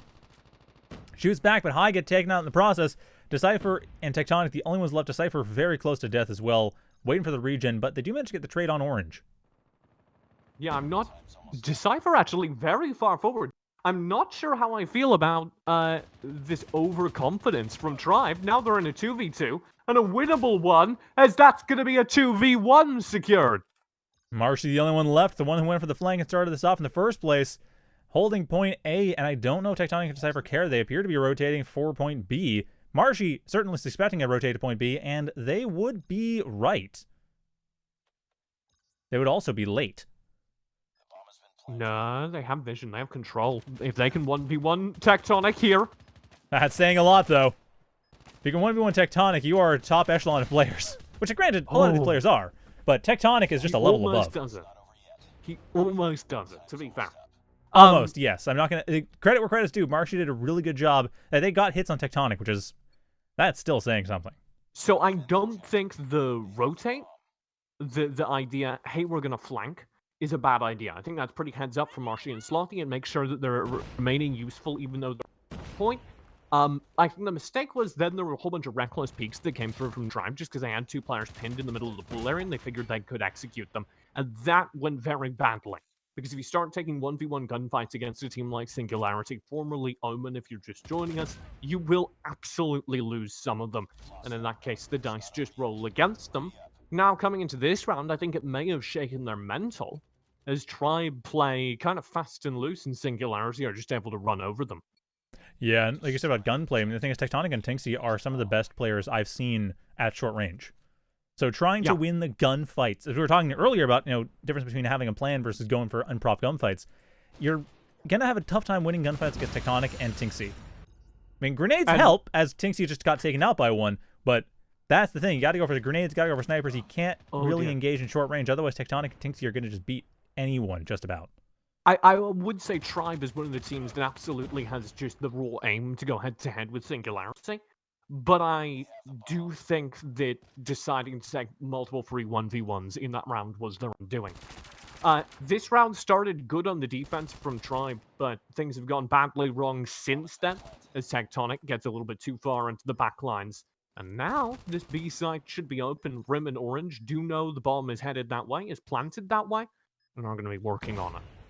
They're working on a Tectonic and Little B covering the angles. Little B with a pretty decent sniper angle, and Tectonic getting both Rim and Orange out in quick succession. 6-2. 6-3 or 7-2 going into the side switch. Very strong advantage for Singularity. It must be really disheartening to think that you've worked out a clever flank. You're both going to push through the mid slats together. You're both going to overwhelm the V side. They don't know you're coming, and then a grenade flies right through the slats at you. Because that's right, Singularity knew exactly where Tribe were. They were pre-nading the flank, and they didn't have the time to, like, reconsider or anything. They just knew that they were going to be running into an unfair fight. Oh, good open towards A. That's Trinixie out with the opening. Yeah, Tinksy is able to get that plant going down. It's 4v3. High, keeping Rim pinned. That gives Tinksy an opening to drop have that plant go, and High continue to keep Rim pinned. Slotty, however, on the flank, making it a 2v2. So Little B and Tinksy having to defend that against, well, Rim and Slotty coming in and try to get that defuse going. Tinksy having a bit of a tough time. Rim has a great angle and a great distance to work this very well, but they are also the only one left on their team, and it does not look promising. 18 seconds before it becomes a 7-2 on the side switch. And we have seen teams come back from hard situations like this, but that's saying a lot. Tinksy, however, gets flanked beautifully. Little B, how to get that snipe? But that the defuse can't happen. 2 seconds. It's too late for the defuse. And that is it. 7-2 going into the side switch in favor of Singularity. What a good play. A lot of that round just comes down to Rim's good movement, and I know that's not the high-minded tactics I normally like to talk about, but these players, and we saw it earlier with Tectonic, are just so rarely making inefficient movements. And what I mean by that is as simple as, hey, I always know why I'm walking a place, why I'm maintaining control, how I'm staying in cover, and where the line of sight of the opponent is. And speaking of line of sight, Rim and Marshy coming in together to get that bomb plant open on point A. Look at that double execute. They both face together. There's no proper chance to defend against it, but a flank cleans them up. That has got to hurt. I mean, the plant didn't even happen. In the middle of the plant, leaving Vitality the only player left in a 1v3. And it's going to be tricky. Tectonic is still around. Again, 1v3s, so difficult to do fair against that. Oh, High as well. Another very strong 1v1 player. Takes that, turns it an 8-2. 2 rounds left before Singularity takes the first map. Such a solid double execute onto the site from Tribe we saw there. Very good, again, awareness of where the defenders could be. They get all the way up to the wall. They enter together. It's a double face. I always talk about taking unprompted 1v1s. That's a situation where they took a very well set up 2v1, even at a player deficit at the time. But unfortunately, they just get flanked really easily, really quickly. And now, they're all stuck in kind of the pool area on this round. The same thing's going to happen by the same player. Here's Tectonic just doing his good work. And Decipher as well doing some good work. Getting a trade on there, making it a 2v2. Well, 2v1, actually. And that finishes it off. Tectonic, again, as you said, doing their good work. It is now game point in favor of Singularity. And this strong showing, man, I mean, Tribe, I feel like they're being underrepresented here just because, like, it's 9-2. They're a strong team, but they're just having a very difficult time actually making it show. It's just that little bit, but it adds up. And, man, I remember, if someone loses 2-0, like, 2 maps to none, they get no points, and the winning team gets 3. So it really makes a difference if it's 2-1 versus 2-0. One of the things that I think matters so much in a matchup like this is... Oh, I'm going to hold this thought as Slothy's pressing very far forward. For many of these teams, you don't get to practice against players who can win gunfights against you, and all of your set strategies get undermined once you're playing a team that can. Oh my god! Whoa, Little B. Little B winning it for Singularity. How did he know? He must have So- just heard the footsteps or had some kind of knowledge there was a player around the corner.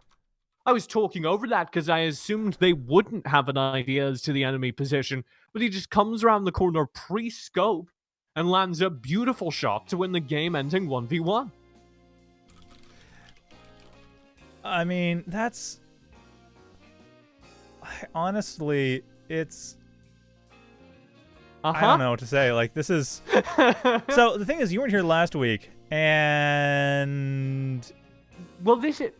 Little This is fun, 'cause Little B the- was a big deal last week. Yeah, Like, the matchup dynamic hasn't changed from like 2 months ago when I was casting the Triumph Fragfest.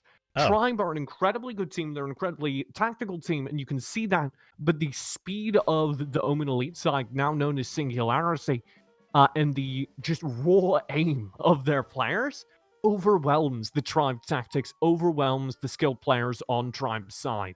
And that is still staggering to watch. And again, it's like, yeah, and it's kind of surprising the dynamic hasn't changed much. I mean, hopefully this tournament will see some evolution of the dynamic because, Well, they have regular play in this format. Yeah. Tribe will have more time to just kind of regularly tune their play. Just shout out to the end scoreboard. I don't know if you've gotten to pull it up, but Tectonic ended that game with 17 kills and only 5 deaths. yeah, that sounds about right. Tectonic is a beast. For comparison, the next best player was Tenixi, ending that game at 10 and 8.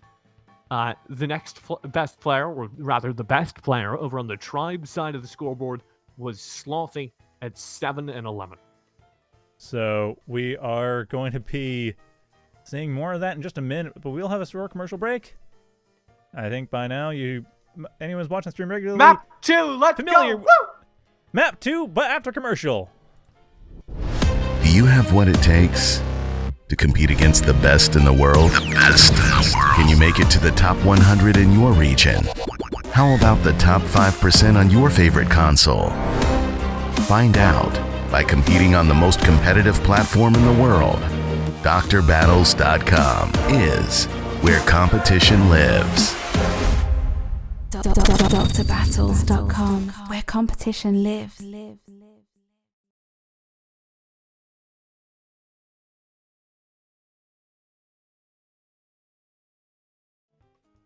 Welcome back, everyone, to the COD Mobile Season 1 North America Pro League Week 2. I don't think I've ever said that in the same order twice in a row. And we are into You the always seem second... like so confused by it as well. It's like, wow, we have a what are North weeks? American Pro League. North What a time what's to be a alive. What's a North America? What a time to be alive in North America. What are they gonna invent next? East South America? America? That'd be crazy. I just call it Southern Canada.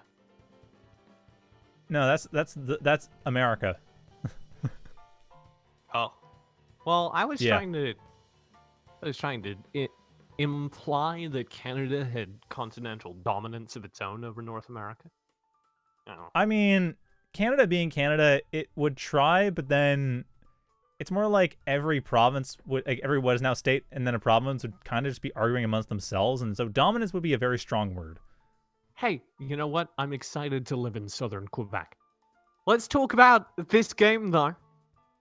It is now Game 2, Map 2, and this is very interesting for me because as we move to firing range, we're still waiting on a couple players to load in. As we move to firing range, kind of the dynamic I talked about at the end of the last game will be, I think, properly tested.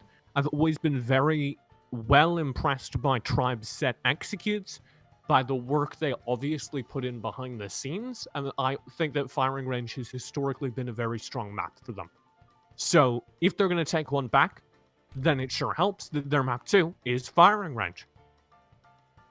And that's something which I'm curious to see how it's going to play out, because we do have I mean, firing range, it's that wide open map that I think Little B is going to shine on. And Yep, Singularity's already always up to 1 does. point. Little B always looks great. Orange typically is the answer on the sniper rifle. See a Little B kind of trying to open things up. This is going to be a full B take. Watch Orange here, close up. I'm watching them die. Marshy, the other player to hold at this tight angle, is having a much better time, though, and Slothy and him have completely held the B side of the map. Oh, but Tectonic and Little B making that much harder to actually maintain. And Tectonic still alive. They are trying to get that bomb. They, I think, know where Rim is hiding. Oh, Rim popping out, one. Vitali. He's got the 1v1. Oh, I don't know if I'd say they have it. I mean, Tectonic's heavily weakened. They do manage to take it, though, but Rim, it's a 2v1. Rim pulls it back, and Tribe takes the first point of map 2. So that gets sketchy when Tectonic's able to isolate one player out in the scrapyard. And I'd like to give a huge shout out to the cohesion of Tribe. They drift both players together. They say, all right, that's enough 1v1s being given to Tectonic. Let's double peek him. Let's make sure we get the trade frag. That's exactly what they do. Oh, wow. Orange getting knocked out, trying to throw a grenade right into the middle of all of Singularity, which was going for a massive, or still is going for a massive rush on point B. High gets taken out of the process, but Tectonic, or I should say High gets taken out later. Not the grenade did nothing. And now Tectonic just clearing out point B just to allow Tinksy to get that bomb plant, and there is Tinksy with the plant. It's 4v3. Little B looking to do a bit of support along with Tectonic. And with Rim and Vitality being the only ones left, doesn't look like Tinksy's going to have any oh, wow, never mind. Tinksy actually gets killed by Rim. Actually, Rim doing a great job holding the line. Turning this right around. Little B on their own. Very good, just gunfighting from Rim. I don't have a whole lot of tactics to analyze there. He just finds a good angle and holds it, gets multiple peeks into him, more mistakes by Singularity to give him those fights than anything else. And at this point, Little B has to get these kills. There's no way around it. Worth noting, he didn't get the bomb down. And that's why that fadeaway just happens from Tribe. They say, hey, why take these risks? Just wait for the bomb plant to go down and then take the 1v2. And that's exactly what they'll do. Here they go. Oh, gets the foot shot and gets the kill. Little B, unfortunately, well able to plant the bomb, not able to do much more than that. And that's 2-0, starting out strong for Tribe. It's the right kind of process of elimination there. And I'm a very big fan of the intelligence with which Tribe have been playing these 1vx scenarios.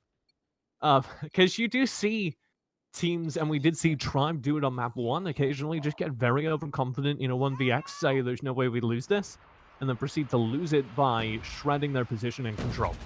Here's the full speaking of position A-side control. side. Oh, Tinksy getting that, or trying to take the trailer, but not managed to. Vitali instead getting it in return.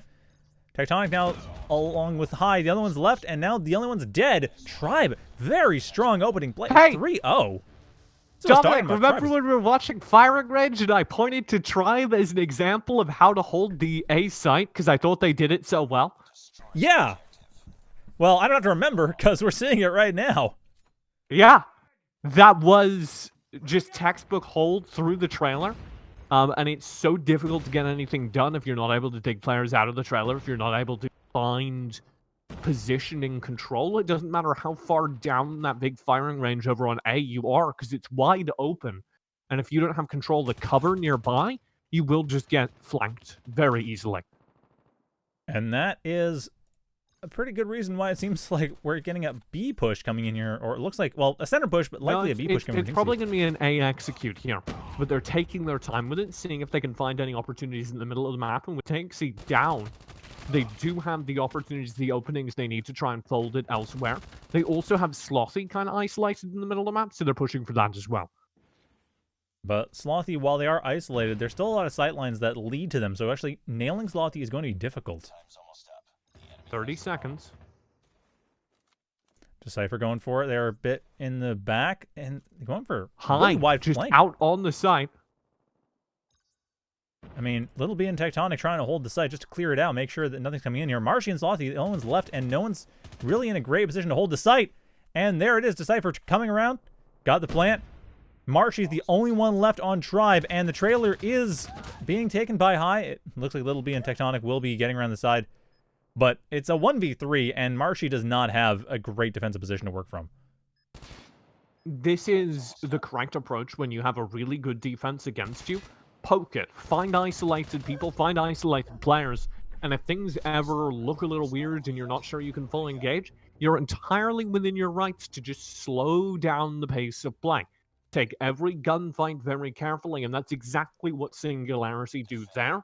They find their opening pick, and then they go, hey, we don't have an immediate execute off of that, and there's no reason to force it. They now have to cover more ground with fewer players, and we can capitalize on that, not by rushing onto a site, but by continuing to poke and prod at their positioning until we know exactly where everyone is, and then we execute. And it works beautifully for Singularity. As we see again now 5v3 as a result of that exact patience. Marshy and Slothy doing what they can to hold the trailer, but it may not matter. High coming in here. Oh, and Decipher actually does take out Marshy, but at a large cost. A Pyrrhic victory for Singularity. Tinksy going in for the plant. Decipher trying to hold the trailer. Slothy! Managing to get rid of You're Slothy. kidding me! Orange coming around the side with the sniper rifle, looking for the picks, but can't find it before the plant. Slothy just missed a full clip on a half HP Decipher who was prone on the ground with no movement.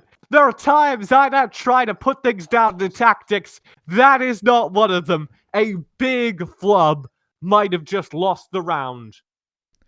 Well, it looks like Orange knows exactly where Decipher and Tinksy both are, but simply cannot do enough about it with the snipes they have, putting Singularity up 2-3, very nearly tying it out. You do see an example mid-round of the power of that trailer hold. Marshy almost undoes everything that went wrong just by getting a couple people running through a choke point at him. Oh, yeah, that was brilliant. I will say it was the quick picks over the A site that led to this execute. That's not happening this time. Orange already out-snipes Little B just from the defensive angle. And that is a big deal. Sniper Wars mean a lot here, though. Orange, they lost Vitality. They are themselves heavily damaged. Slothy, again, in that little tree house that really isn't doing a whole lot of good for them because, I mean, they have some center control, but really the rest of their team is kind of suffering for them not being in the firefights. Good patience from Tribe as well. Keep your eye on Slothy and Rim. Orange tagged very low, isn't going to be the main focus of Engage. It's instead Rim anchoring the B side, who needs to go huge, and he can't get anything. Slothy, however, comes out of the treehouse going for that B side as well, but gets sniped out by High, taking the reins after Little B got knocked out, starting the match.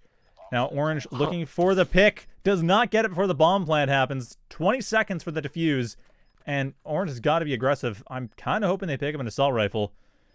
High getting the flank on the snipe, and doesn't manage to nail the pick. Does get it the second time around off the assault rifle, though, and that evens out the round. You can see why I always promote, if you're going into 1vx retake, you go through that container. Because that choke point, that corner point he had, gave him a moment where he choose to take a 1v1 with either player. They had to rush into him to leverage their numbers advantage, which they did, but he got a free shot. He got an opportunity to turn the situation, which you don't get if you approach the site on retake from any other angle. Well, that is going to be a relevant situation now, too, because we look like we're going to get another A execute. Tinksy trying to find some weakness in the defenses on the trailer, but Tribe is very well entrenched. Yeah, they've gotten more and more defensive as these rounds have gone on. And I really appreciate that. Look at Slothy's positioning kind of behind this second-story treehouse compared to the opening rounds. He is going to be there to provide coverage for Slothy. Oh, and that works out beautifully. The middle is completely unable to work, although Slothy is dropping down. Looking, they are trying to engage a little more directly. As Little B does go down, it's a 5v3 now. So I can understand why Slothy's deciding to be more aggressive. Marshy with the anchor at the back of this site. Slothy playing through the middle of the map. Perfect crossfire. Rim is now going to be the focus of attention as he's holding very far forward towards B. If they begin to shift that way, he needs to take the gunfight. Looks like the rotation is kind of unclear. Tinksy... Tectonic goes down. Tinksy is going in for that B site, and Marshy and Rim were already in place. Marshy goes down. Sorry, Rim and Orange rotated to point A, not realizing Tinksy going over to point B. The plant has happened, but it doesn't matter. It's too late. Tribe wins just by timeout. That was such a scattered last-second attack from Singularity. Tectonic runs right through the middle of the map, dives into the trailer, just trying to out-gunfight a really solid defense. And that kind of desperation was just forced by the intelligent decision-making that you did see from Tribe. A great set defense. Well, now we're going to see a rush trying to avoid that set defense being set up, but it doesn't work. Tinksy getting overwhelmed. Decipher and Tectonic trying to come around the center, but again, Slothy has that center position we talked about before. They trade with Decipher. Now it's a 4v2 in favor of Tribe. 3v2 now. Orange has gone down as well. Marshy taking out Little B. Tectonic, the only one left. And Tectonic, they have a decent shot at this if it's short-range 1v1s, but it may not be. Marshy, or not Marshy, Vitali rather, coming around the corner. Tectonic does not manage to take it, and we are seeing 5v3. A slight Tribe advantage going into the last round, the last attack round of Singularity. A whole lot of that. People are like, oh my god, these rounds are so painful when we play them long. It gets messy. Let's just run at the site. And Marshy just has a field day, because these people are just running into his bullets. He sits in the back of the site, behind the defensive, behind the crossfires, rains in the damage. This time, a little bit of a slower approach, snipes him out early. And this A site is much more up for grabs as Tectonic's execute finds two defenders early. Yep, and Little B sacrifices their life to drop the smoke bomb that Tinksy needs to set that plant up. It's now a 4v3, and it's a much stronger position than before. Little B, however, goes down to a snipe. Orange, nicely done in the Sniper Wars. It's 50 seconds left before that plant comes to fruition. 2v2 is winnable. Decipher and Trinixie don't have great defensive positions, though. They're just holding straight on the site. Trinixie's got the frags, though. Tinksy, nice sniping in from them. Rim is the only one left on Tribe. They have 16 seconds to kill and go for the defuse, and really they only have so much time. And it does not matter. Singularity makes it 5-4, evens it out reasonably well before the side switch. Now with Tribe on attack, this is going to be tricky. Singularity, their defense is strong, but I mean, we saw in the last match that the defense was where Tribe was really starting to even things out on a map where they were at a disadvantage. Yeah, Tribe definitely have these set executes that we'll need to see a coordinated defense against. Here's one with the nades opening up the B side. High gets taken out very quickly. Little B managing to hold reasonably okay, but still having a bit of a tough time. Marshy does go down, however. And that is 3v2, though. Tinksy and Little B the only ones left on defense. But no site control. Tribe, credit to them, try and rush this site. They get good trades, positive trades, and then they just fall back. Because they know if they fall back, they force these two remaining players to split between the two sites. So you're going to get a 3v1 no matter which site you push. They push the A site, they get the 3v1. Little B will drift away. It'll be a 3v2 retake now, which again favors Tribe. And that is a clever bit of play there. Oh, watch Little B. Oh, Little B looking for the reaction shot on Rim. Rim pops out of there. He's not going to, though. For the reaction. Very heads-up player. Well, they're waiting for a head-up, that's for sure. They're not going to get it either. Tinksy getting flanked out, but Little B manages to get a bit of revenge. Rim is still in a great position. Oh, Rim gets taken out, never mind. But Orange on the flank. Little B getting a little bit impatient. I can understand why, but they didn't have the health to go out like that. And that's 6-4 for Tribe. Runs into the trailer. Hard scopes, finds a quick pick. Runs out. Hard scopes the angle he knows Rim is hiding behind. Gets a beautiful reaction shot. I understand why he kept pushing. That man was feeling himself.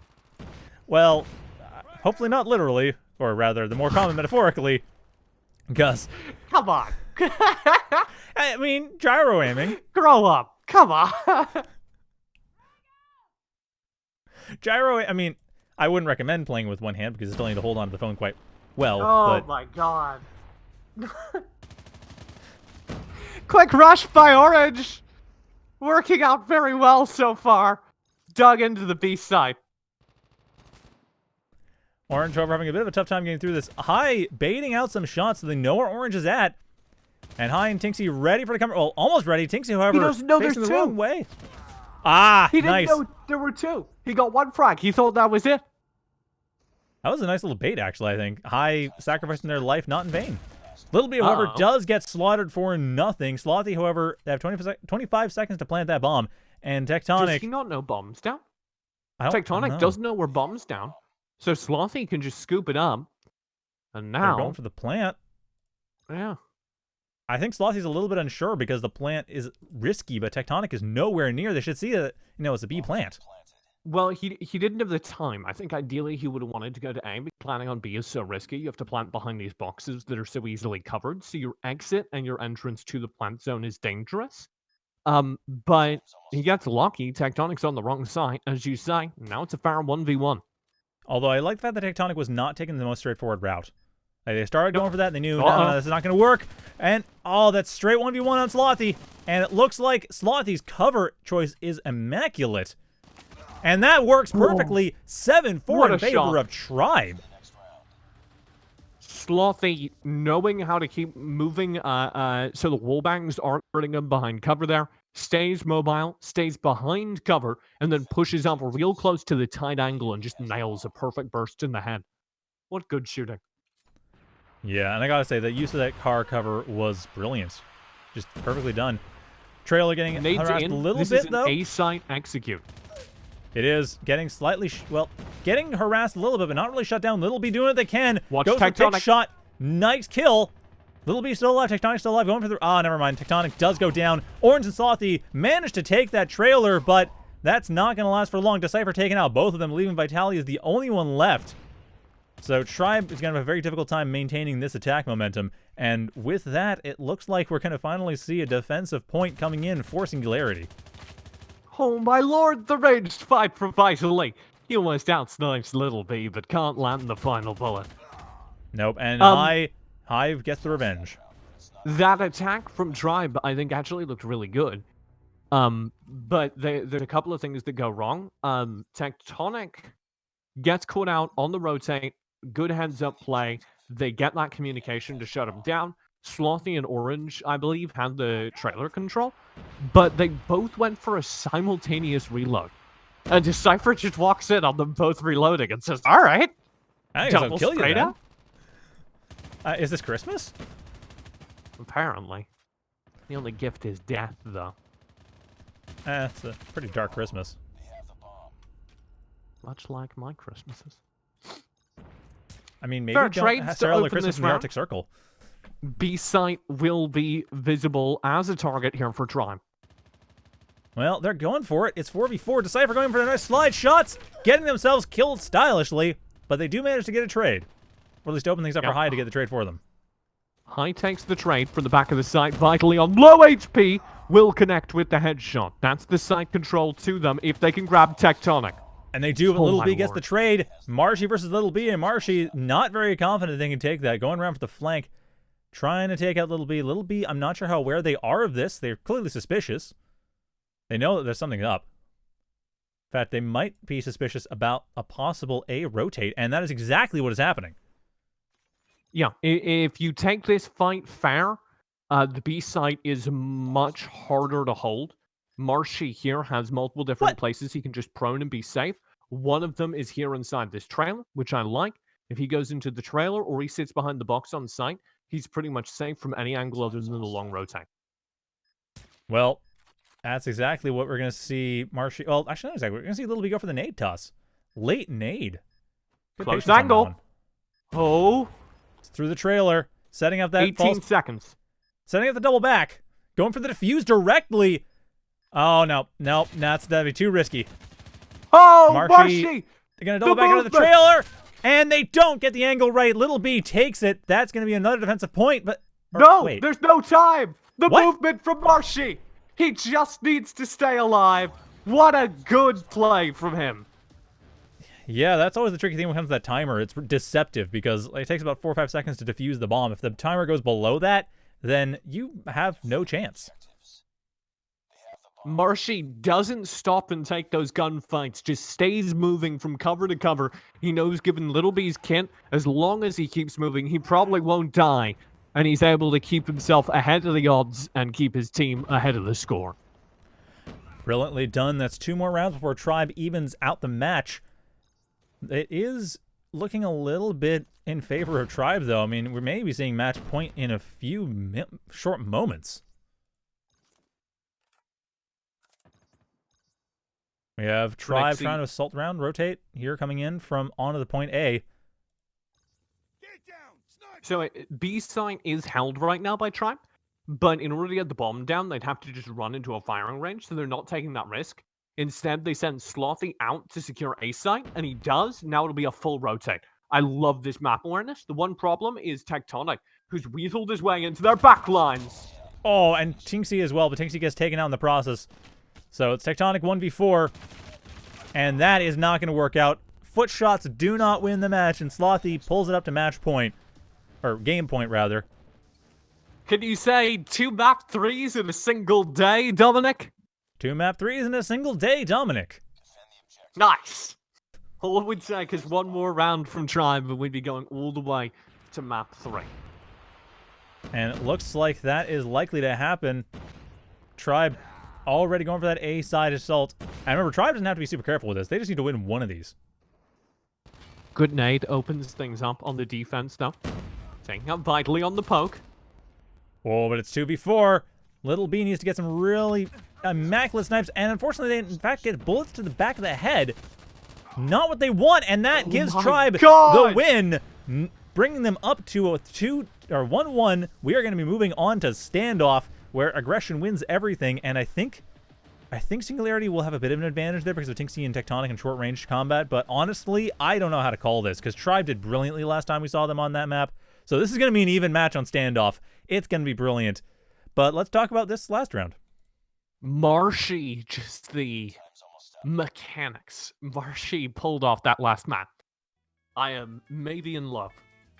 That was just beautiful to watch. Even that last kill, he's able to drop shot under a full spray down, do a 180, and then land a pixel perfect headshot off the 180. And I wasn't even thinking of Marshy as the sniper on that team, but man, I am having to rethink what I'm thinking of who is who. Yeah. I'm gonna challenge your thoughts, just kind of previewing the next map. I'm gonna challenge your thoughts that Standoff is a non-tactical map, because it certainly can be that with teams who don't understand how to play it. But I would say it's another one of these maps where against a coherent defense, you can't get anything done without strong tactics. Both these teams capable of mounting coherent defenses, both these teams have some very, very strong tactics.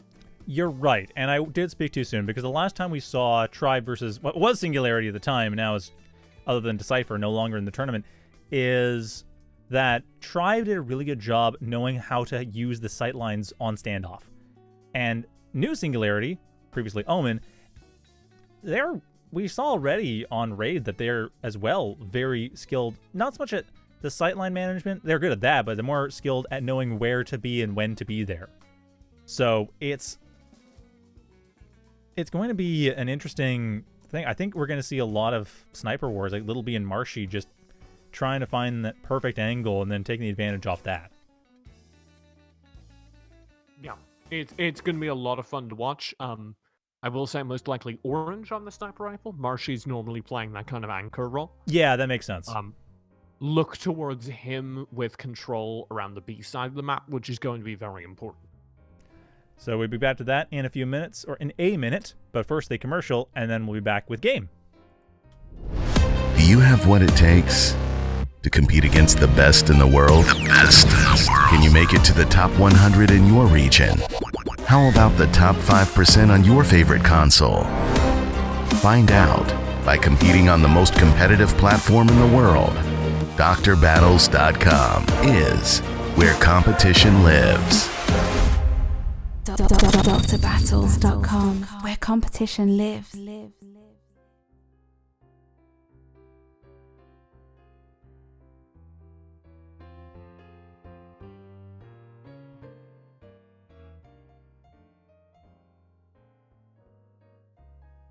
Welcome back, everyone, to the Call of Duty Mobile North America Pro League Season 1, Week 2, Game 2, well, Game 3 of Match 2. Tribe versus Singularity, new Singularity, not old Singularity, if you were here last week, but just joining us now. This Singularity used to be called Omen last week, but are now called Singularity because esports.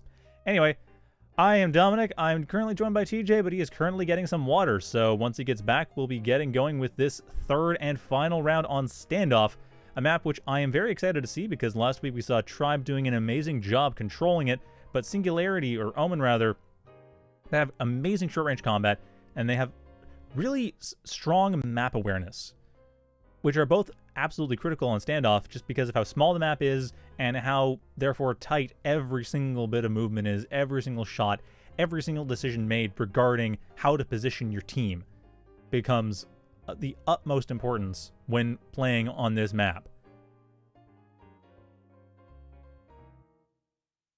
And TJ has not come back yet, so we'll be just waiting a little bit for them. For now, though, also waiting on Slothy and Marshy to get themselves. So I'm assuming they're waiting for us, so we're just having a nice wait here, listen to some jazz, wait for people to get ready to shoot each other in the head repeatedly for our entertainment. It's a good time. Back, it's a good way to spend a Saturday. Oh, hey TJ, how's it going? Man, okay, so I'm staying with family. Okay. And the the amount of stairs in this house are absolutely absurd. Is it like more than 12? Yeah! Oh. Like, at least 40. Wow. In order to get water just now, I had to run up 2 flights of stairs. Oh, so it's like a 3-story. It's like one of those really narrow, tall townhouses, or is it just a mansion? They are the family I'm staying with. I'm watching their house. They're in a hospital, unfortunately. Don't worry, Oh. they're fine. Okay, good. Well, they're not fine. They're in hospital. They're recovering.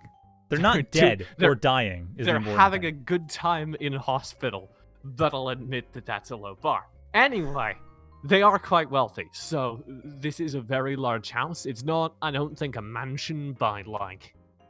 But it's like 4,000 square definitions. feet with 3 stories, that kind of thing. Yeah. Okay. It's not a mansion, but it is a very tall, narrow house. I mean, dude, I live in Vancouver. Anything above 1,000 square feet is practically a mansion. Yeah, I'm with you. To me, this is a mansion because I live in San Francisco where, having a large apartment is a sign of wealth. Tremendous wealth. Unless you're in the suburbs somewhere, but I mean, San Francisco, does it have suburbs? So it kind of used to. That's what I thought. But we've definitely moved away from suburbs as a plan. And even in the suburbs, it's just a whole bunch of very narrowly packed houses that are being sold off floor by floor as apartment buildings. Yeah, that's what I thought. And now if you want to live in the suburbs and commute to work in San Francisco, you live in a city nearby San Francisco. The entire San Francisco Bay Area is kind of just one turbo mega city. Okay, and so nearby yeah. surrounding cities are the suburbs of San Francisco. Yeah, okay, that's kind of how it works here, too. I live in an exurb of Vancouver, so yeah, same idea. But speaking of suburban areas, we have a bunch of houses being shot at. I gotta say, these are pretty houses. Apart from all the grenades and gunfire and tanks in the streets, these are actually really nice houses.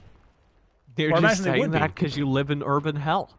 It's map 3. No, I live. between- I live actually in an exurb outside of Vancouver. That's pretty nice, actually. It's mostly single-family homes.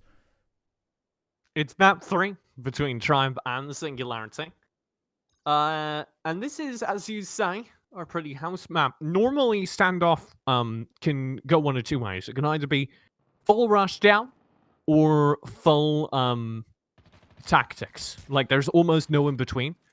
And a lot of that will depend on the A-site holds from both these teams. Now, I saw Tribe kind of develop their A-site hold. I know it's good, and it shredded the attack from Singularity this round. Now Singularity are having to work things back, though, and they've been handed both Rim and Slothy on some kind of silly over-aggression. This is going to be a B-side plan. And it's going to be an attempt at a B-side plan. Little B's the only one left, and I Nicely speak done. too soon. Tribe takes it handily. I mean, I spoke too soon. You were kind of exactly on par. But thanks for taking the bullet for me. No problem. Taking bullets is what this game is all about. So, Wait, no, it's the opposite of what the game's all about. Yeah, that might be what your gameplay's about. Huh. Actually, So I really like you see the kind of shifted tactics here. There was a lot of nades they just threw over towards the A side to fake an A side tank. The whole team is already rotating and trying to gather control over to B. But High, who should have been kind of the front runner of that, got dropped. He was supposed to run through the middle of the map and flank quick on the B for Singularity, kind of opening up the bomb site. He gets shut down the second he tries to do that. And now this round is stalled out. Stalled out, but there's a really interesting flank coming in here Rim. between Tinksy and Decipher and Tectonic going for the B site, managing to take out Rim. Slothy and Orange are holding as best they can, but it's going to be a little tricky, and there is a rather out-of-position Vitality trying to get a bit of a flank around, maybe take out Little B, worried about point A, but it looks like point B is the solid rotation coming in for Singularity. Vitally, right Or maybe inside not, no. the walled garden. I speak Oh! too soon. I speak way too soon. Tectonic takes out Vitality. Slothy and Orange have been completely just tricked here. Slothy having to come in here, takes out Little B, but now it's a 2v1. The plant has occurred, and 17... Wait, no, the plant hasn't occurred. What am I saying? It shouldn't be Yeah, 17 no, seconds if hold there's a up. plant. Yeah, it has. There it is. Slothy now running against time, but they do have a great set of snipe angles coming in here. Tinksy, however, not getting taken out here. Tinksy. Yeah. Oh, you're why playing are it you very peeking this? scary. Stop peeking this. Yeah. Just back away. There's nothing he can do. He's going to try for the longer angle on top of these boxes if he can. But there's just no way in if there aren't any mistakes made. So, very well played. Slothy is just going to have to rush this, and they should There's be the able to pincer. trade There's it out. the pincer. Tectonic and Tinksy taking out Slothy, and that's going to be Singularity on the board for map 3. Very big fan of that kind of directed play. And that's something we've seen that's the- Singularity do.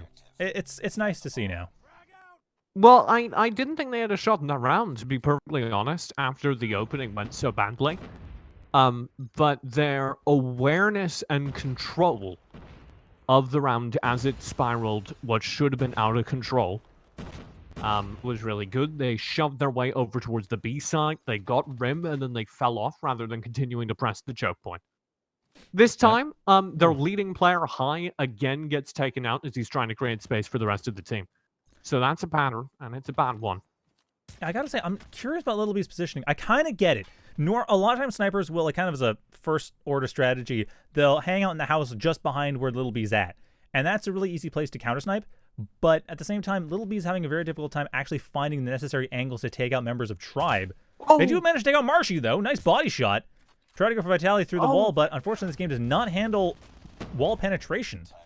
So, as far as I know. He was He was doing the right thing. That was the right wall bang to the tank. He was just like an inch to the right of where he thought he was. Oh, where so he wait. thought the wall was. And he Wall didn't penetration find the does back. work in this game? Yeah. Oh, 100%. okay, never mind. Cool. Where I you wasn't been, sure. Dominic?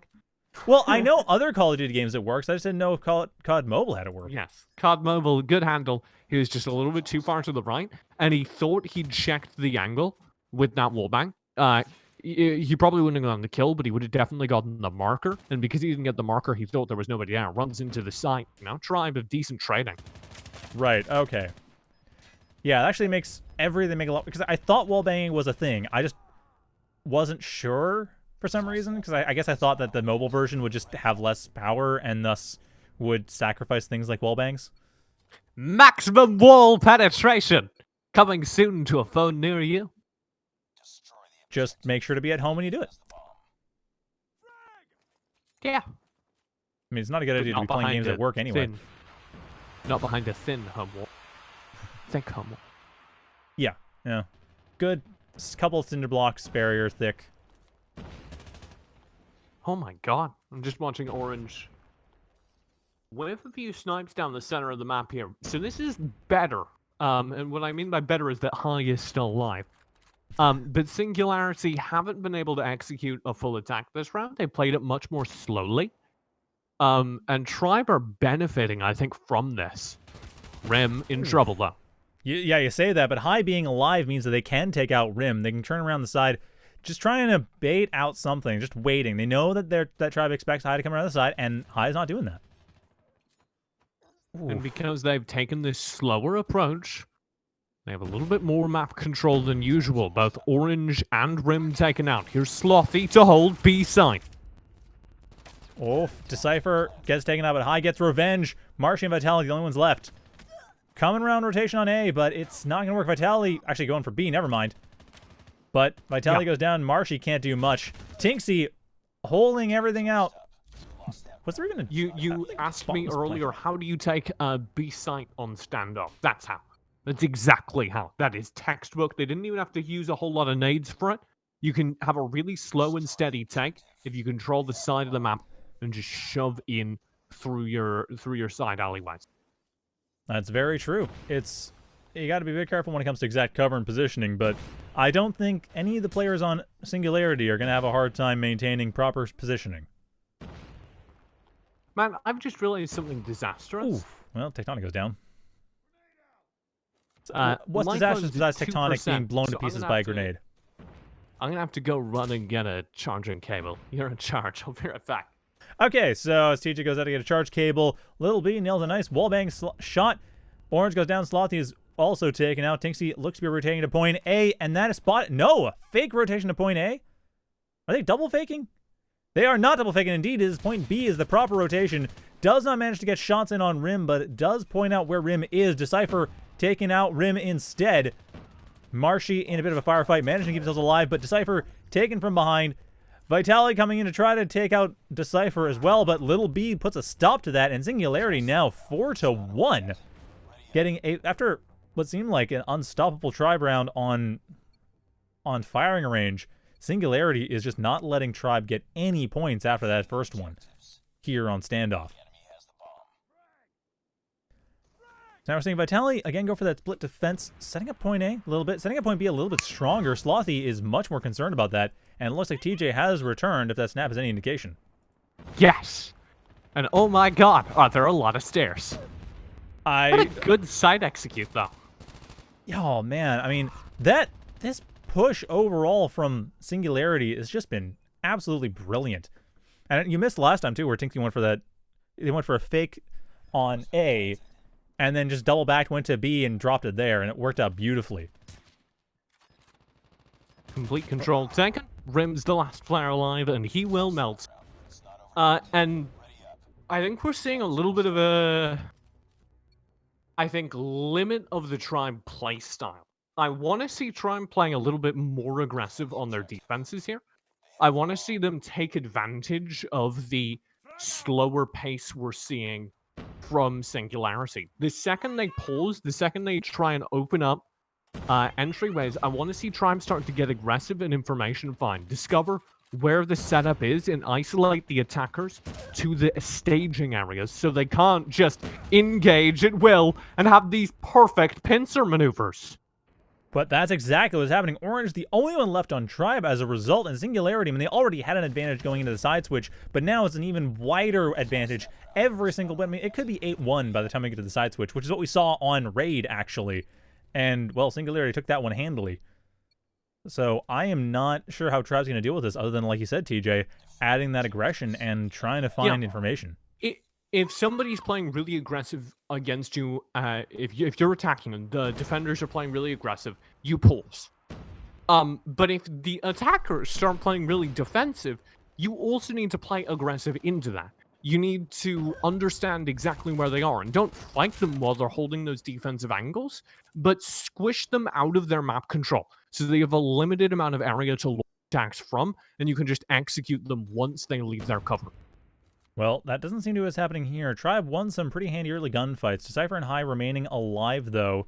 And High looking for the angles, not finding it, however. So the positioning for Singularity is less than ideal. Watch Decipher here, though. Because he's got a really good flank, and Orange just wins the gunfight despite the positioning deficit.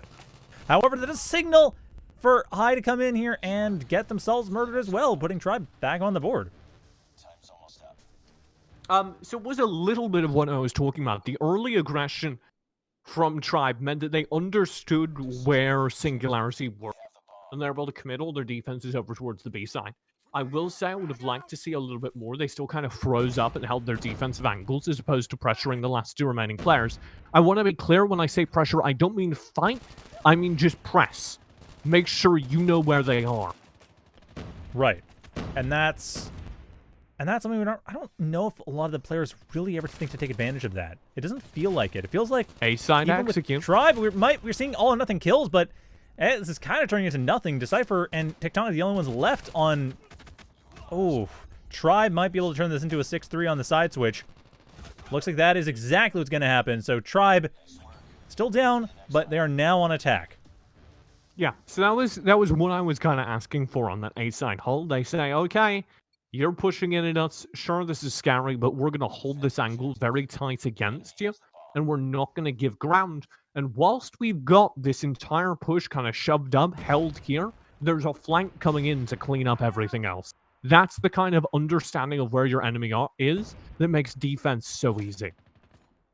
Well, now that Tribe's on offense, it's going to be a little bit tricky. So far, we're seeing pretty strong defense, slowing everything down. Tribe not able to really approach either point. Marshy just stuck behind a bunch of barrels. Cannot really go anywhere. You don't want Marshy to be leading anything with the bomb. But now he will. This is going to be a B-side tank. Now, it's attempted B-side take. It looks like it might actually be a bit of a fake with an A execute. Hard to tell. No, it is indeed going for B-side. High is ready, though. Watch little B. Really good perspective on this point. They don't have any kills. Because of the way this is fallen back, you've got High and Little B both ready, just completely pincer. And they need to get these kills on Tribe before they can take anything. Well, it's 3-on-3. Kills have been going both sides. Orange is getting taken out. Decipher doing some really strong work here. Slothy now the only one left, and they are not in a great spot. Decipher, however, does not see them coming. Okay, they're going for the defuse, now they do. And there it is, 3-on-1, and nothing stopping them. Little B takes that defuse, and that is going to be 7-3 for Singularity. So that was, well, remember earlier I talked about letting your opponent gain ground because they were moving all of their forces into that ground. Yep. And that's what happened there. Tribe did gain control of the B site, but they had no control of any of the surrounding positions. So Singularity are entirely okay letting them onto the B site because they have the entirety of Tribe just gathered in this tiny little 4 square meters of space that they can then execute at their leisure. And that is something which we're seeing again, it looks like. Tribe, once again, looking to go for a slow push onto B. Orange gets taken out, though. And a rotation onto A appears likely. I don't think Tribe is actually trying to do exactly what you're talking about, but instead letting Singularity focus themselves on one point on defense first, and then try to take them all out at once. Doesn't seem to be working, though. Well, this is what I was talking about with, because, like, look at High on the flank right now. This is so much... Well, what's left of it? High is getting for his team. And this happens a lot when you have defensive teams play against aggressive teams, which is what we have here with Tribe is the more defensive side. And it's not that either team's got better tactics or even fighting. It's just that Tribe aren't getting as much information as Singularity are. And when Singularity know exactly where 4 members of Tribe are because High ran into the backlines and found a kill, then it's so much easier for them to make decisions as to where they should put their people. I feel like Tribe, they're almost playing off of intuition. Like, I get the impression that Tribe has generally played against teams that just don't have as strong a sense of map control or strong a sense of map presence as Singularity does. And that's definitely part of it. But I think, you know, very tangibly, the right answer for Tribe here is to hold all of the choke points across the map. Yes, that includes the A side, and just play defense against it, or hard rush. They choose the latter. This is all in on A. And it's working out okay. They do get a couple kills. They do get... it's 3-on-2. Grenade takes out the plant, though. And with that, High Tectonic and Little B are completely focused on this. Little B just waiting for someone to pop out. Gets the snipe. Riminel, the only one left on the team, and while the rush may have started out okay, it's pretty well over. Tectonic does go down, but Little B off the flank gets the kill for match point, game point, round point, everything's point. Singularity, if they win this next round, they're done. I knew that rush was over the second it took point control because you could see Singularity just kite back, let them have the point, and then play into it. If Tribe want to win this round, they need to hold the choke points, wait for the aggression, the fact-finding missions to come through, and win those gunfights. Instead, it's another A rush. And as with the last A... Actually, this is a bit of a better A rush. The smoke grenade is doing a fine job providing cover. Less mid-control to Singularity. Yep, and there's the grenade defense. So Singularity forced back. 2 of their members are taken out. Little B still in a reasonably good spot for attacking, but they take out Rim. But the plant has happened. A whole lot of this round that went right is off the back of Rim, who was playing that defense against the fact-finding, as I said, anchoring mid so the flanks weren't as devastating. Right, and that has worked brilliantly. It looks like we're going to see Tribe get another point on the board. Tectonic fighting a very hard battle, but they're up. Well, not really Stop up. They're counting 22. chickens, Dominic! I count chickens before they hatch all the time. It's how it works. I can't say I'm the best farmer, but I have my methods are unique. 7 seconds left, and I do not think. Oh dear lord! The casters need to stop predicting the round. Wait, he did really everyone does die? almost do it. I think everyone died. Did he really? Did he get the final kill? Yeah, I think everyone died. I mean, Tribe won because they had the bomb plant, but it looked like there was a trade at the very end. Everyone dropped dead.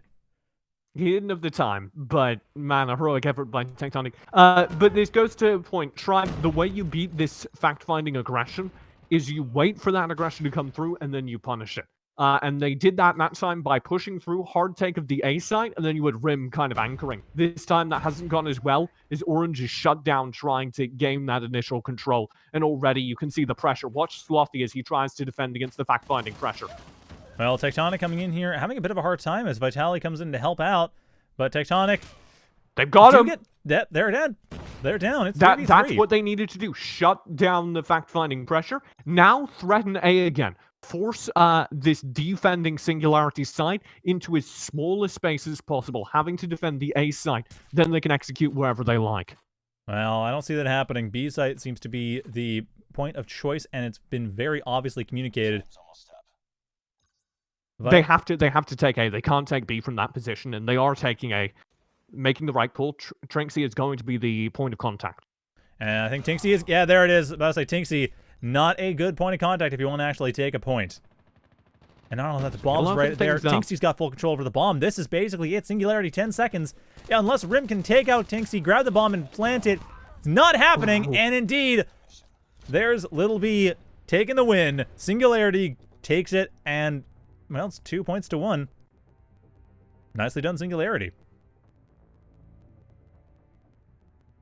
I think it's really tempting on that map to divide the map almost horizontally, right down the middle street, and say, okay, the defense has control of one side of the street, the attack has control of the other side of the street. But if you're on an attacking team and you only have control of the attacker's side of that center street, you don't have any map control. Because the enemy team can just cover the entrance points, or rather the exit points from the map center buildings and kill you when you walk out of those narrow choke points. Mm-hmm. So why it was critical they at least threaten the A side there is because there's no way to take the B side if you have no control of the rest of the map, and they certainly didn't have the utility with only 3 players. Tribe did make the right call. They did pressure the A side. They did force all of the defenders back. It was just a little bit too aggressive with the bomber. He gets dropped, and then Tinksy can just cover the rest of the round. And that was a great place to drop the bomber, too. Because, I mean, really, what are you supposed to do at that point? Like, the bomb is right in the middle of your opponent's field, and, well, they're right there. They're waiting for you. So... Hey! It's the end of the day. Can I justify why I didn't do my fun play? Sure. So, I did have my... Hold up, I did have my phone plugged in, but it was plugged in apparently using an LG USB to AC plug. So it was for, I think this is for my smartwatch. Right. So it wasn't charging fast enough. And even though my phone had been plugged in the entire broadcast, I swiped down and was alarmed to discover my phone was on 2% battery.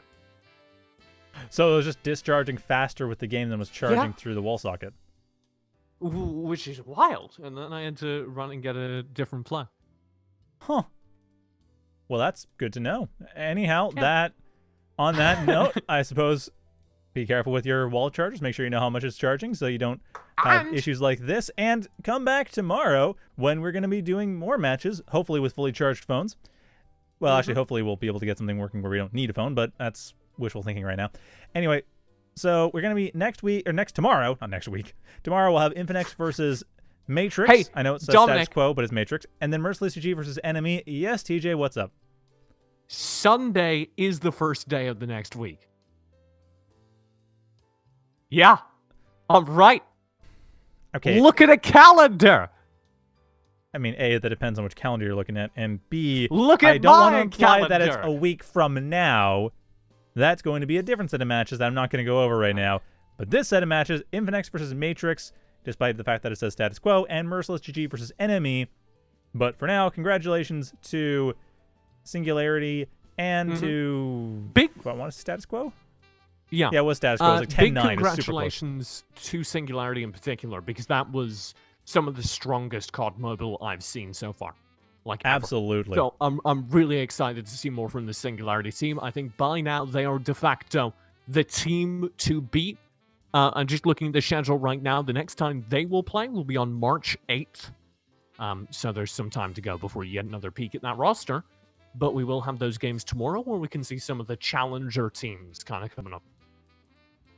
So stay tuned for that, or rather, come back for that. If you stay tuned, it'll be very boring for the next 24 hours. Or 22 hours-ish. Maybe go to bed in between at some point. Like, please sleep at some point in the next 22 hours. Whoever's watching this, it's good for your health. Stop micromanaging my life, Dominic. Well, Tell me what to do. okay, fine, I'm TJ. gonna You watch can this pull an YouTube all-nighter. feed for the next 22 hours. I will see you then. All right. Well, I'll be back in 22 hours. TJ will be staying here holding the fort, I suppose. So until then, thanks for watching, and thank you again to Lexi Ronan, EasyTrade, and Soul for helping us out on the back end. And we will be back tomorrow with more games.